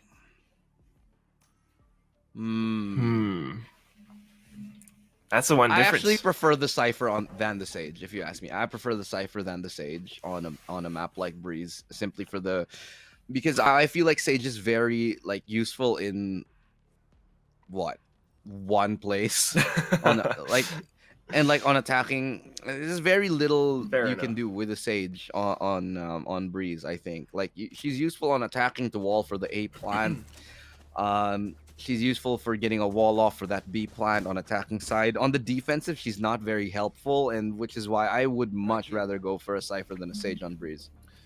I think it has its merits. I mean, you could lurk around on mid, and just because you have that camera, it allows you to do so much that a Sage just can't. But on the defensive side, Dumpling on the Sage can still pull off some interesting tricks. I mean, if you've got lineups for your slow orb, you might be able to trap opponents, or at the very least, Right. just stall for time. But that's the most that you can do. When they swap over onto attack, it might not be as effective, and that's why it's very crucial that Lightality take as many rounds as possible on this first half. I agree with you there. I just think that the efficaciousness of the Sage is very variable. But towards the mid they go. They look to take a couple of duels. They don't look like nobody's really hard committing onto this. Just a little bit of map control for everybody here. They're gonna leave Zinni trying to cut off that rotate from that mid doors. Ilema doesn't really spot anybody, but Lucille from that close angle is able to get one, but only one. Oh, And BL out in the open, she knows she's dead after she tries to reposition, I think, a little too early. Tries to back up her team, but the action is just too quick paced. 3v3. Recon available. Wall goes down. Nice shot from Ilema right there to find Sashimi. Sova for Sova right there going down now. Ilema looking to surge on towards that backside. Finds another somehow all up to Alexandria. Low HP onto one, but doesn't matter because Hearth hits the shot, and this is a great round from Lightality still to take that pistol. Still, I mean, it comes down to how they were able to rotate quick enough to retake the side and just overwhelm and make sure that Chillong don't have that brief moment of respite that they're looking for. Sometimes you want to get the spike down, you want to set up for your post-plant positions, but this time they weren't able to do that because Lightality were just that fast. And in terms of utility, it's kind of like you said. Lucille to start things off was very, very nice, but BL was unable. She was caught out in the open. Sage, utility still just like not quite there, right? But because they were just that sharp, and that's again coming down to the way this map is played, the way this map is laid out, you need to win your duels. And Lightality are doing that for the time being. And right now, Hearth with the Marshall. No, you cannot cross into cave anymore after that. No way. Yeah, no. Okay, yeah, no. You know what? We're not gonna even try. Okay, maybe we'll try after. Maybe. Nah, I decided better of it. How does she win that? Dude. What? Okay. Was it the Spectre? Like it whiffed? Oh, Dumpling. Dumpling's got him through. Awkward timing right there, but brought down to 20 HP. All is stabilized. Triple kill from Hearth. That was an interesting classic kill, though. All the long-range classic. All right, cool. I'll take it. Still doable. It just comes down to like if you can land that dink, force your opponents, maybe with that little bit of aim punch, your opponents might have a tougher time. Yeah, I think that definitely probably was a Spectre or something. She tried to like sidestep back to the left, right? But she just kind of whiffed a little. Still, they win the round regardless, and that's why they're able to buy back up with the Spectres. You still got Hearth on the Marshall, and she has been sharp with that thing. It comes down to Chillong with their full buys. Do they have the executes that they're looking for? They're headed towards mid currently, but the Recon Bolt gets destroyed from Ilema. Mid default just to get information, but on the other side, on the defensive, they're creeping up. Looking for control over elbow. So that's three players from that defensive side, from that CT side, pushing in all the way. They got a double push coming in through. This actually could be very vital here. Dumpling they know where she is. And so with that mid being so open, Meitu easily cleaning up that kill. Okay, that spray goes a little bit haywire, but doesn't matter in the end because Meitu is able to level things out and find that kill. Now a 3v5 here, working their way towards that mid area. Ilema knows that trouble is brewing right around that corner, and they actually managed to find that kill. Alexandria goes down 3v4. Still, Recon does come out, will allow them a little bit of an access path towards that side, but can they land the shots necessary? They identify two, but they only get one, as it's now going to be a 2v1 here. Mikasi's good to close the round, and that's going to be a very expensive victory, but a victory nonetheless for Chilang. And that's what they were looking for. They started things off with the owl drone from Sashimi, and I think it really happened because they heard that Sage Wall being deployed by Dumpling. Knowing that it's probably going to be that boosted spot, they check it out, they see it coming in, they go in for that split push. Like, there's no way that Dumpling was able to flick around 180 just to secure herself. And that really allows for Chilang to get control of his site and spike down. And by that point, without the weaponry, it was a little bit tougher for Lightality to come in and retake the site. So back into the next round we go. And now that both sides have full buys, it's a lot more possible for Lightality to stop the pushes from coming through. But still, they're just going to rush in along with that Lear. I mean, they have to go hard. They have to go fast. They don't have a lot of utility to slow play. They can't really burn out as much utility. Oh, what a shot right there from Mikasi. Just a quick tap and a fade away as she pushes closer. The double swing. Mikasi's not missing a beat. Doesn't lose a single duel. Oh, no! Loses that one, though, because it's a double right there from Yell. And that's going to be now Lucille to clean things up from the back. Now they're pinched onto the side. Time is ticking away. They do have enough to play for the lineups, though. Like you said, Alexandria already going to go for it right here. Sliver to watch her back. Can they actually do it? The Viper Spit is available, but they're saving it for the next round. Here comes the combination, the lineup. They get it to half, but it might not be enough. No! Oh, no, it doesn't land. The lineup was off by a hair. And Lightality Estelle, they stick it through. That is unfortunate. Like, I was just about to say, I would have preferred if perhaps Zini was a little bit closer up front to do something instead of being all the way at the back. I mean, yeah, you want to protect your teammates as they set the lineups up, but what happens if it fails, right? And that's exactly how it happened. Lucille was able to stick that defuse all the way, and now Lightality up by 2 rounds. It's just crippling for Chilang's economy again, and now they have to think how they want to break into site once more. Like, the fast executes worked for now, but once you have a player like Bielorino who's able to, basically frag out as well, you can't play that standard anymore. The call was BL needed to step up, and she heeded the call and more. Massive plays coming from Bielorino. Zinni getting a nice headshot. The blade's going wide. But the follow-up right there. There's 2 players on the other side of it, and they can't land the shots that they need. But Zinni's right there for the backup. Zinni, awkward timing on that prop up onto it, and Bielorino yet again with a quad kill. Sealing the deal on the round and shutting down Chilang yet again. They were fighting for that elbow control, tooth and nail, but they've lost more teeth, and now they're left absolutely toothless. Just toothless with that smile from How to Train Dragons, but you're missing that Night Fury rage. What happened? Absolutely. The knives were good, but you missed it. You picked up the Vandal. Awkward jumping onto the little stone slab. Like, why? Yeah, especially when they know that there were multiple towards tunnel. I really think Chilang has to do a better job controlling elbow, because they need to fight. They either need to do one of 2 things. They need to either give up elbow and wait for the push and counter push elbow, or hard push onto A or towards, hard push towards A and leave somebody to watch for it. But it's just not working out for them. It's not getting the right reads here. Zinni getting picked off right there is already a big deal. Mikasi could get the timing, however. Onto one rotator. In fact, lands a beautiful headshot onto one. That's all she gets up until she's sniffed out. That angle is tight. Way tight. You gotta have pixel perfect accuracy with the sheriff for that to work. And if she did get it, it would have been huge because it's the operator gone. But now they know where she is. and she's stuck on this other side of the map. The spike being dropped as well. I don't know how they can actually push past into the open just to retrieve it. The slow orbs even further just to stall a little bit extra time. Last player Kasi standing. certainly wants to try and make some magic work from window though, but it's not going to happen. The nest, it's Hearth who shuts things down with the operator, and now Lightality on Chillang's map pick are starting things off with a 5-1 lead. 4 rounds in a row Here. Here. is what they got to win to catch up here. And look at the scoreline, dude. BL Reno, 11-2.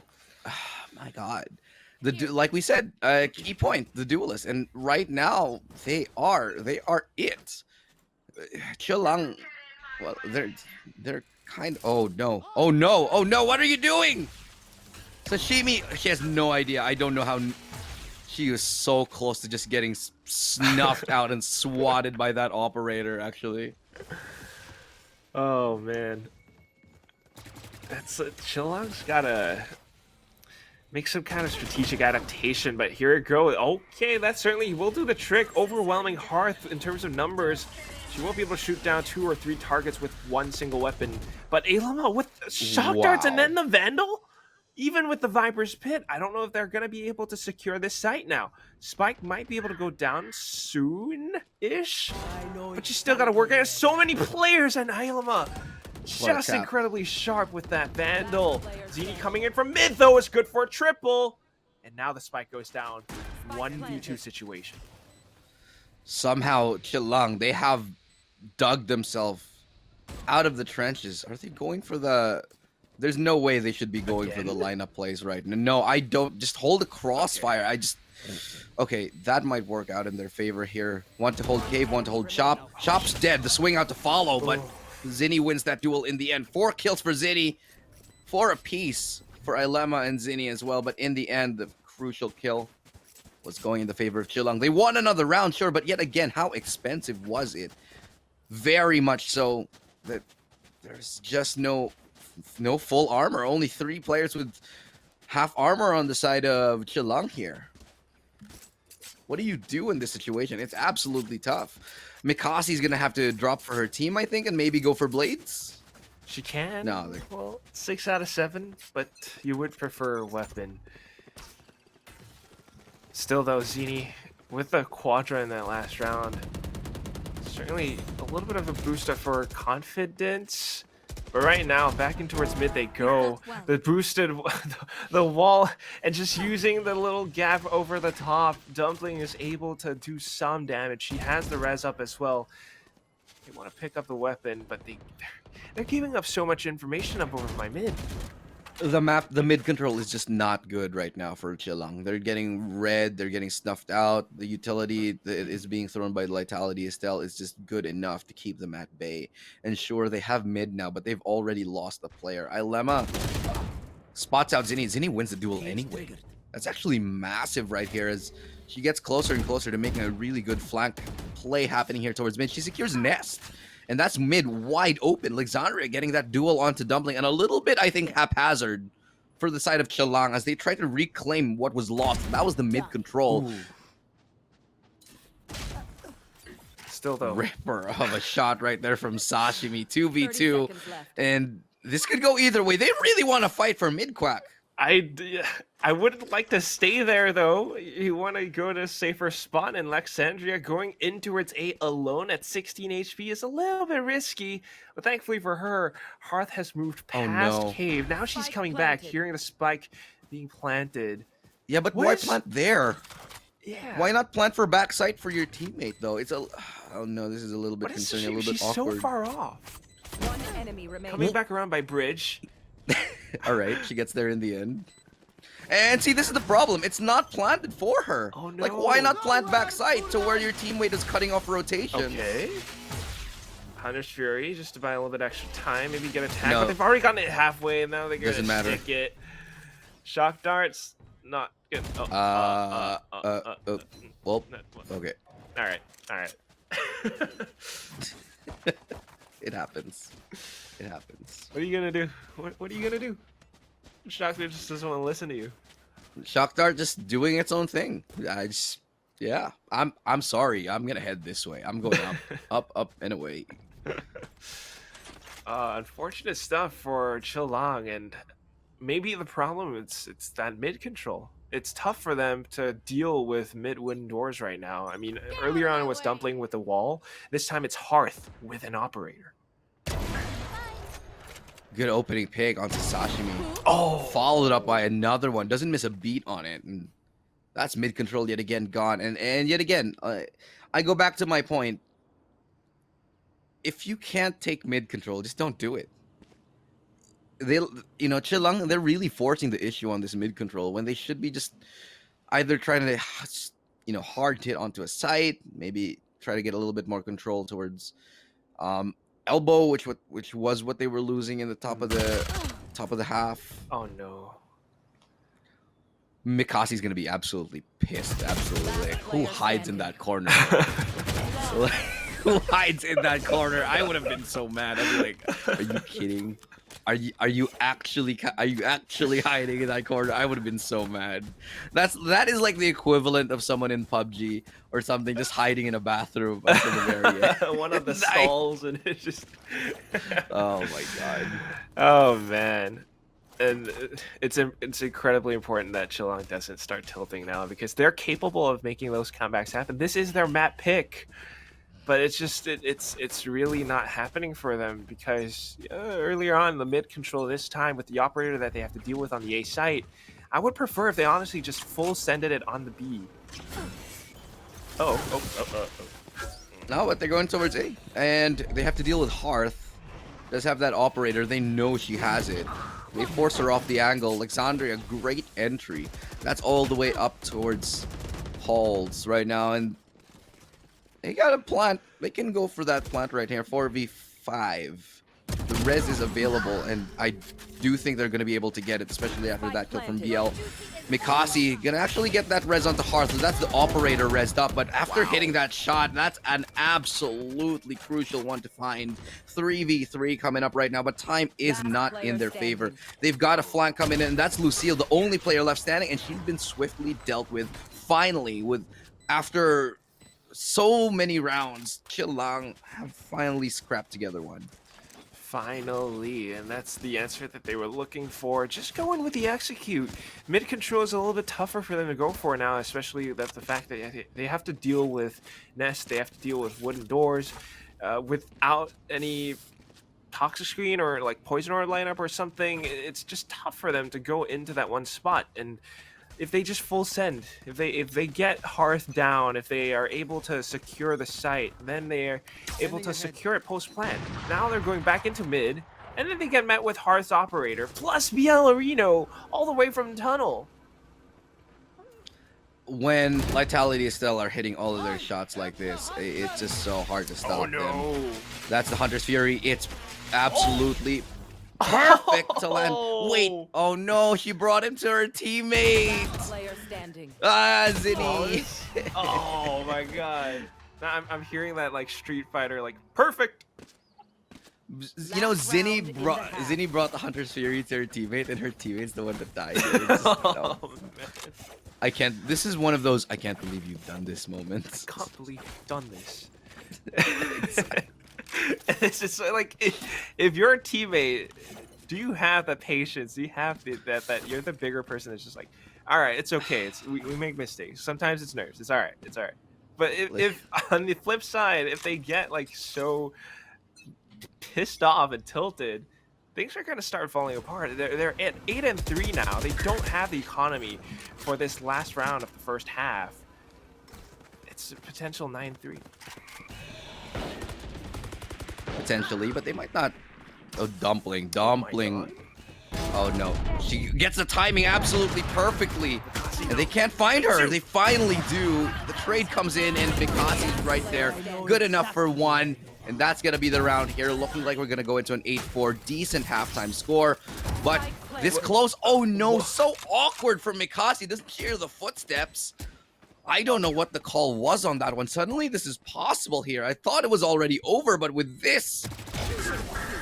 Okay, all in the balance right now. All things, all in balance. It's according to plan. It's according to our Switching it's according to our sides. script.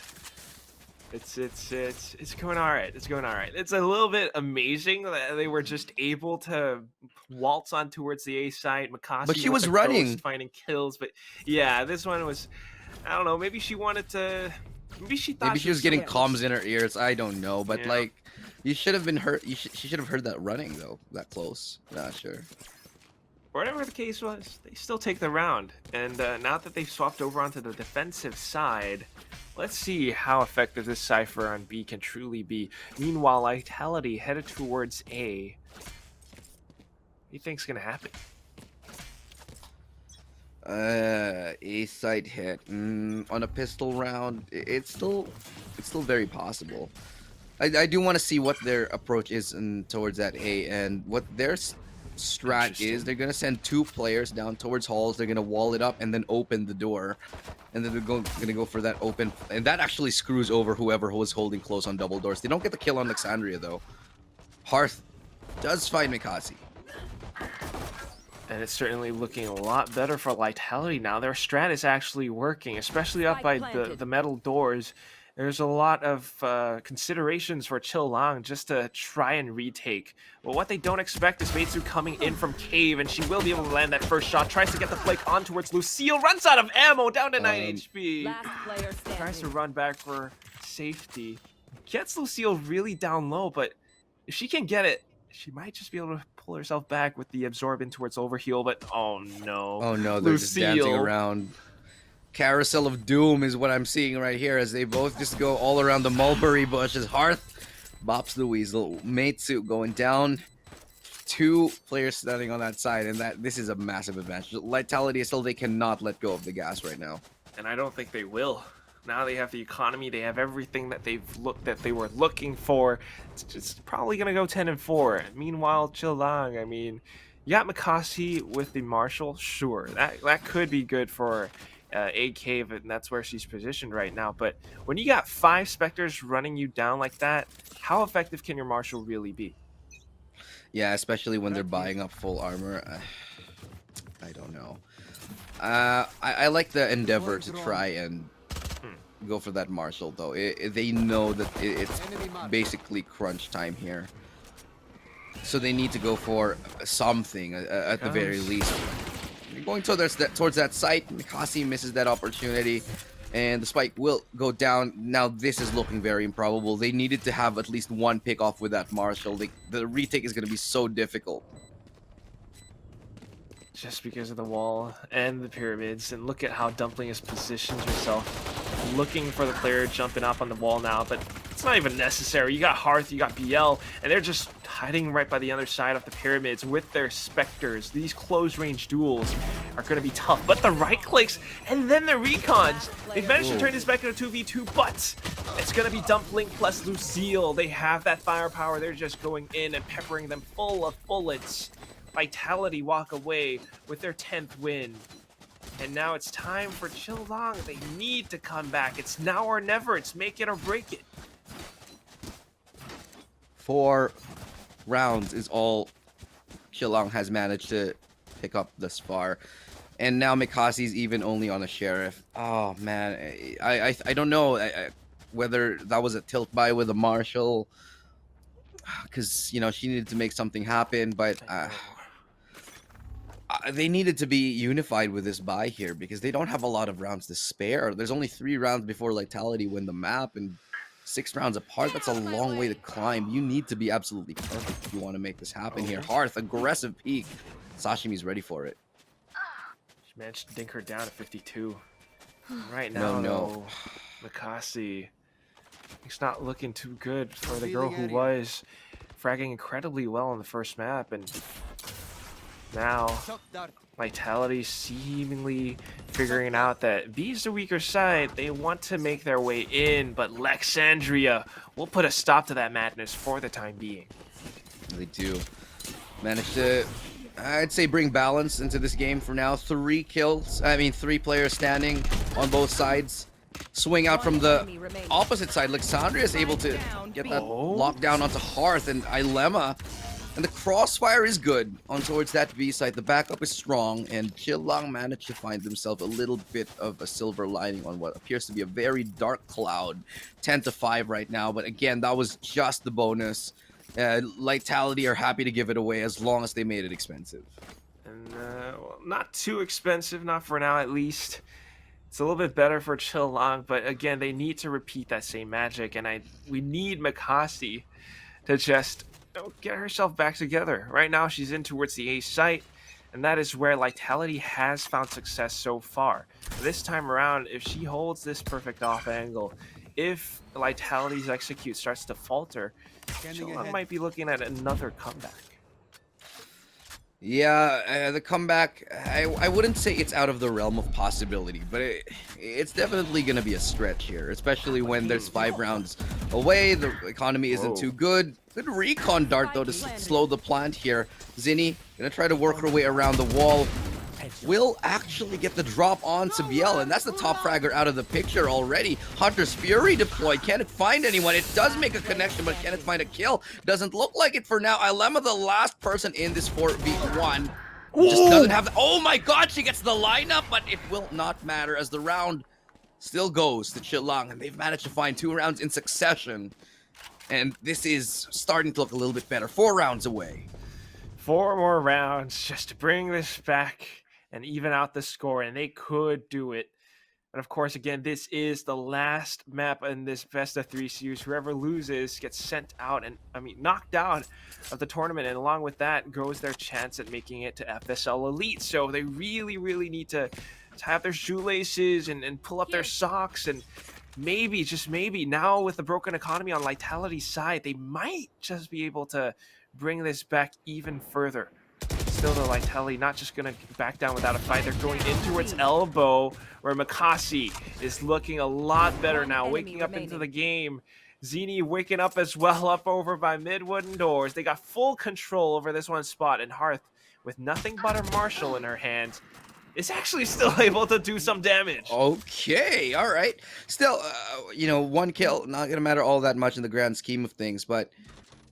Lightality is still, they have everything they want in this round, and it is Chillang building a little bit of momentum, and we know what happens, man, when they get that momentum on their side, when they start hitting those ridiculous shots. This is what you get. And on a map like Breeze, dude, on a map like Breeze is where those headshots will count the most. Certainly will. Right now, what is Hearth's game plan? I would prefer she perhaps just went for the Altor, because now, why not just pick it up? But why not? 6 HP, and I don't think a weapon is retrievable for 30 seconds left. Maybe, but Lexandria is up towards tunnel, and they're probably watching the angle as well. She's getting a little bit inquisitive now, headed now towards in towards mid, where she probably will get spotted really quickly.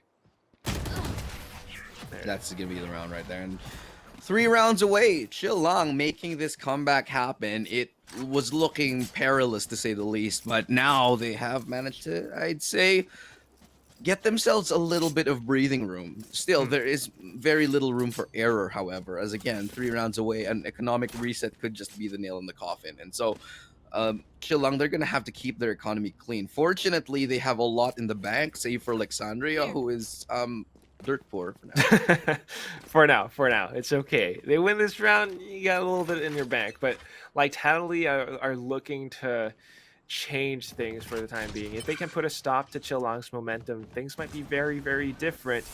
They've got the ultimates, they've got the bits of utility that they were looking for, but what they don't expect is Makasi with the operator landing the first shot. Slows down the pace just by a bit. You still got Zinni supporting her around the sides of the pyramids as well. Hopping up over, they get the recon vault, they get the Hunter's Fury, making them dance all over the floor. Ilema still able to find 1 headshot in all that chaos. Spike gets planted now, and Sashimi is looking to make them, flush them out of position. The toxic screen is actually doing a lot, though. It allows for 2 Lightality players to dance around the pyramids. They get a couple more kills, and now all that's left is none other than Bielorino and Lucille. 1 Reyna up over from the other side. It's Meitsu trying to stay alive for a little bit, but doesn't expect Lucille to come around from the other side. And just like that, Lightality, they managed to come back for one more round.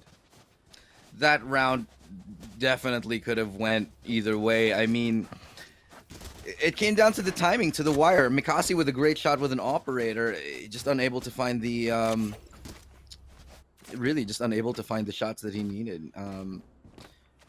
And unfortunately for Meitu, it came down to timing. Like, I don't know if Meitu actually saw. I think it was, who was the other one on the other side of the wall? I think it was there's Sova. I think it was Ilima. Yeah, it just came down to the timing, the 50-50 angle. You can't outskill those. It's just a guessing game. Sometimes it comes down into that bit of a gambit. Spike And right now, it's another toxic screenplay plus the Viper's Pit. Mikasi getting shut down as well. She tried to go in with the Blade Storm, and right now things are falling apart. Long having a tough time defending the site, and it's full control for Lightality. Yeah, and Lightality is just mopping, cleaning up house right here, but not until Sashimi. She gets a 3K here, trying to go for that L drone, but she's exposed. She knows it. She wins anyway. She has a recon to spot out one, but Lucille knows where she is. Well, she gets into the wall right at the right time, but this has to be Lucille's round as she gets the timing down right. She plays with her prey just before she executes. 12-7 match point. Lightality Estelle for the lower bracket final spot. Very close now, and it's going to be a steep hill from here on out. Long need 5 rounds to push this into overtime. And they're certainly trying their darndest. Even with all these heroics from Sashimi, it's still just not enough. They've got 3 ultimates to work with for both teams. And A site has been extremely successful for Lightality. I'm not sure why they aren't adapting perhaps their current setups for the site. You still got Mikasi as well as Zini on Hay. I don't know if it's the pressure or they're just running out of ideas, but it seems like it's the same A hit round after round from Lightality Estelle, but Shillong, they just don't know how to deal with it. Now they have to deal with it on a lesser buy. Hunter's Fury just to clear out some more angles. Shillong, they're gonna have to come up with some massive kills to level it up, but Zinni, okay, that's one, sure, gets around the bend, but can she find another? Doesn't look like it. Bielorina is able to find another one. Meitu from the corner. Sashimi getting sneaky. So this might just be up for grabs here, but the HP is so low on everyone. Doesn't matter because they're hitting all the shots they need, and a life, a tiny heartbeat in this map here for Shillong as they keep themselves alive a second longer. Just a second longer is looking pretty good for now. Even off of these Spectre buys, they managed to secure a win. And with that, Lightality's economy somehow down in towards the thousands, the 2000s. And they've got nothing left but shares and frenzies to go off of. And with this, yeah, it's very possible that Shillong can start to stage a comeback. They've got that Viper's Pit as well. Alexandra can just lock out this B site completely, but she's playing it safe all the way at the back of the pillars. It's gonna be tough, man. On the eco round right now for Lightality, they're happy to go for this eco because they know they have rounds to spare. 3 rounds though, but they do not want to make it any more than that. And still, the blade still could always be deadly. I mean, nerf or not, still very much a threat if you can land those headshots. 50 damage per knife, 150 straight kill if you get it to the head, but Lightality now just taking things slow and steady, skulking back towards mid. They know that there is quite the number of players on the B site, so back in towards mid. But the problem is for them right now, they are not able to get any kind of information. They don't want to give information up as well. Right. Oh. A side is completely open though, and that's absolutely fine because they're happy to play retake on it, knowing that they have the gun advantage though. HP not so much right now for Meitu, so she'll have to play a little bit further back. Sashimi spots 3, is able to only get 1, but still, it's enough for now. It shall suffice. Zinni get another follow-up onto Lucille. Dumpling getting close. Did not expect that one for sure. But in the end, it's going to be another round here. 3 rounds is what separates them. And with bated breath, we just wait for the next round. This one is definitely one of those where you just have your heart pumping every single round because you have no idea what happens next. Every single round. One mistake. If Lightality just somehow decides to flick a switch and go in ham onto its site, and then you see Chillong losing players, that's the thing that gets you going. You don't want that to happen, not really. You want it to be a close game. But I'm still wondering why Alexandria is holding on to that Viper's Pit. She's not using it yet or anything. It's only one poison orb up towards the mouth of B main. So they try to send the Yowl drone there. Unfortunately, gets denied.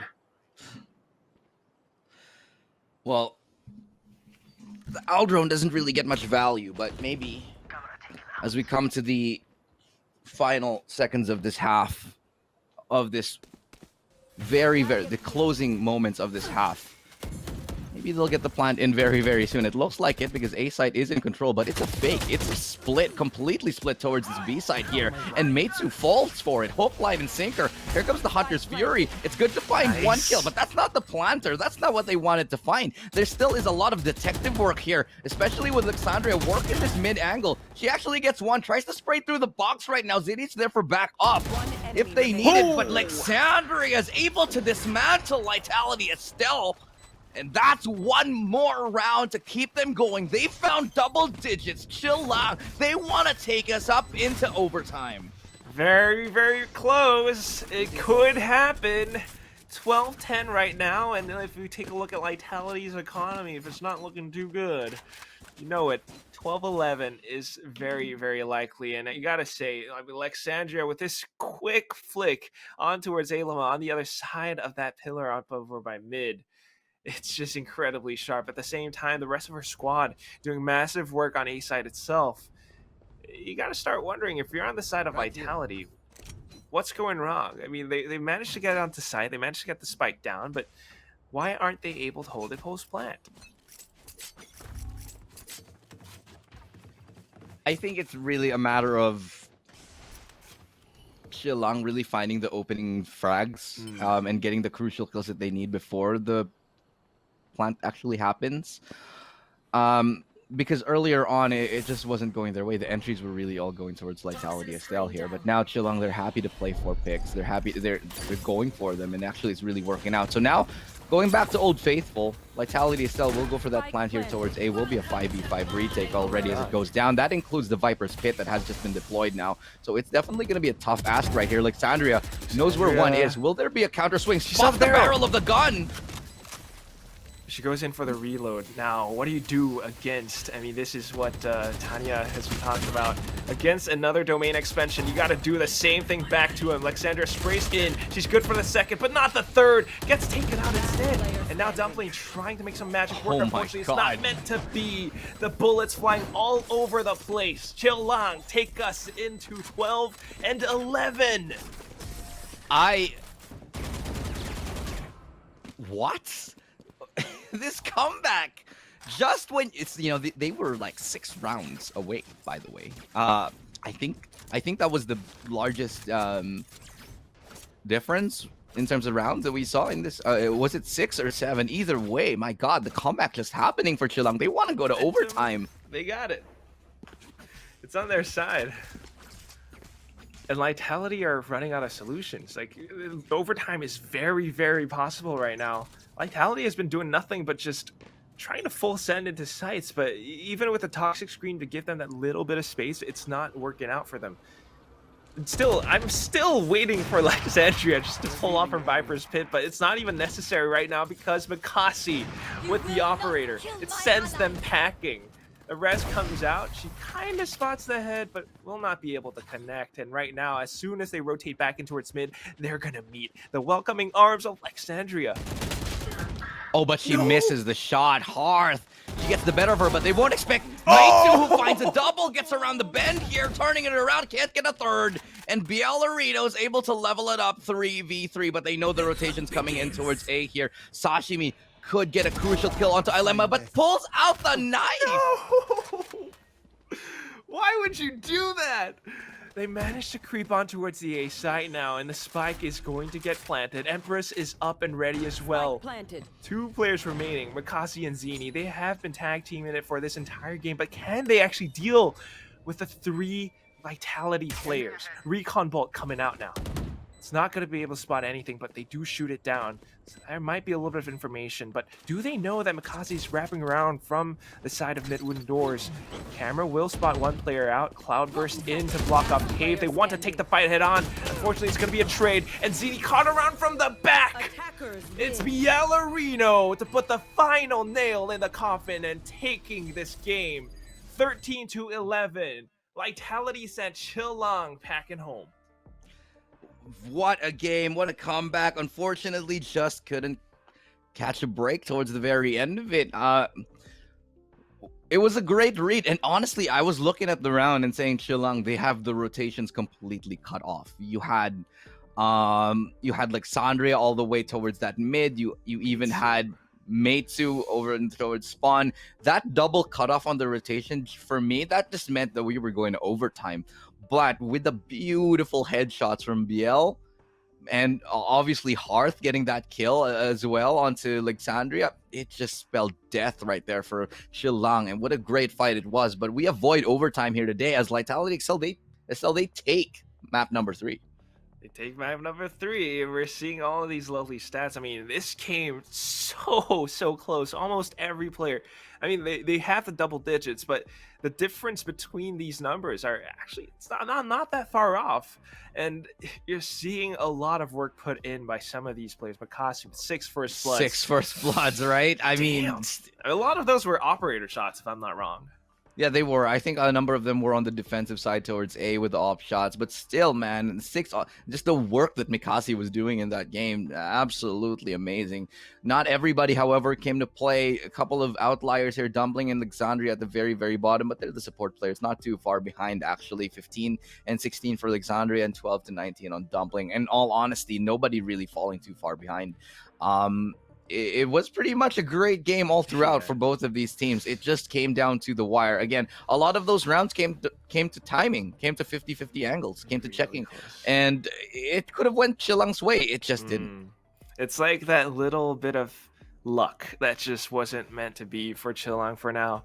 But Lightality is just really showing that, you know, when it comes down to these 50-50 moments, even when they lose so many players at the start of the round, I mean, that last round, they had that perfect read. They had like Sandria, they had Meitsu in the perfect spot, but you got someone like Bielorino sitting at the top of the scoreboard, just incredibly sharp aim, sharp accuracy, sharp skills, that she's able to turn things around. And sometimes that's that X factor that you need, you know, against, I guess, perfect reads. She's able to make these magical plays happen.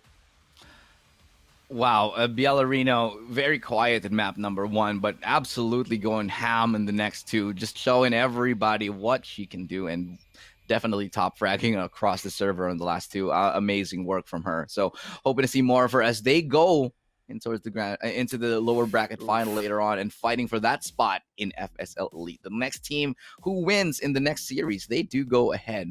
Well, we'll find out which team that is once we come back from this break. Again, I'm Illustrato. This is Hey, I'm Quack. We're your casters, and we'll be taking a little bit of a break. When we come back, I'll be joined by Key, and of course, we'll be continuing on with the panel. So don't touch that browser. Valorant Game Changers will return.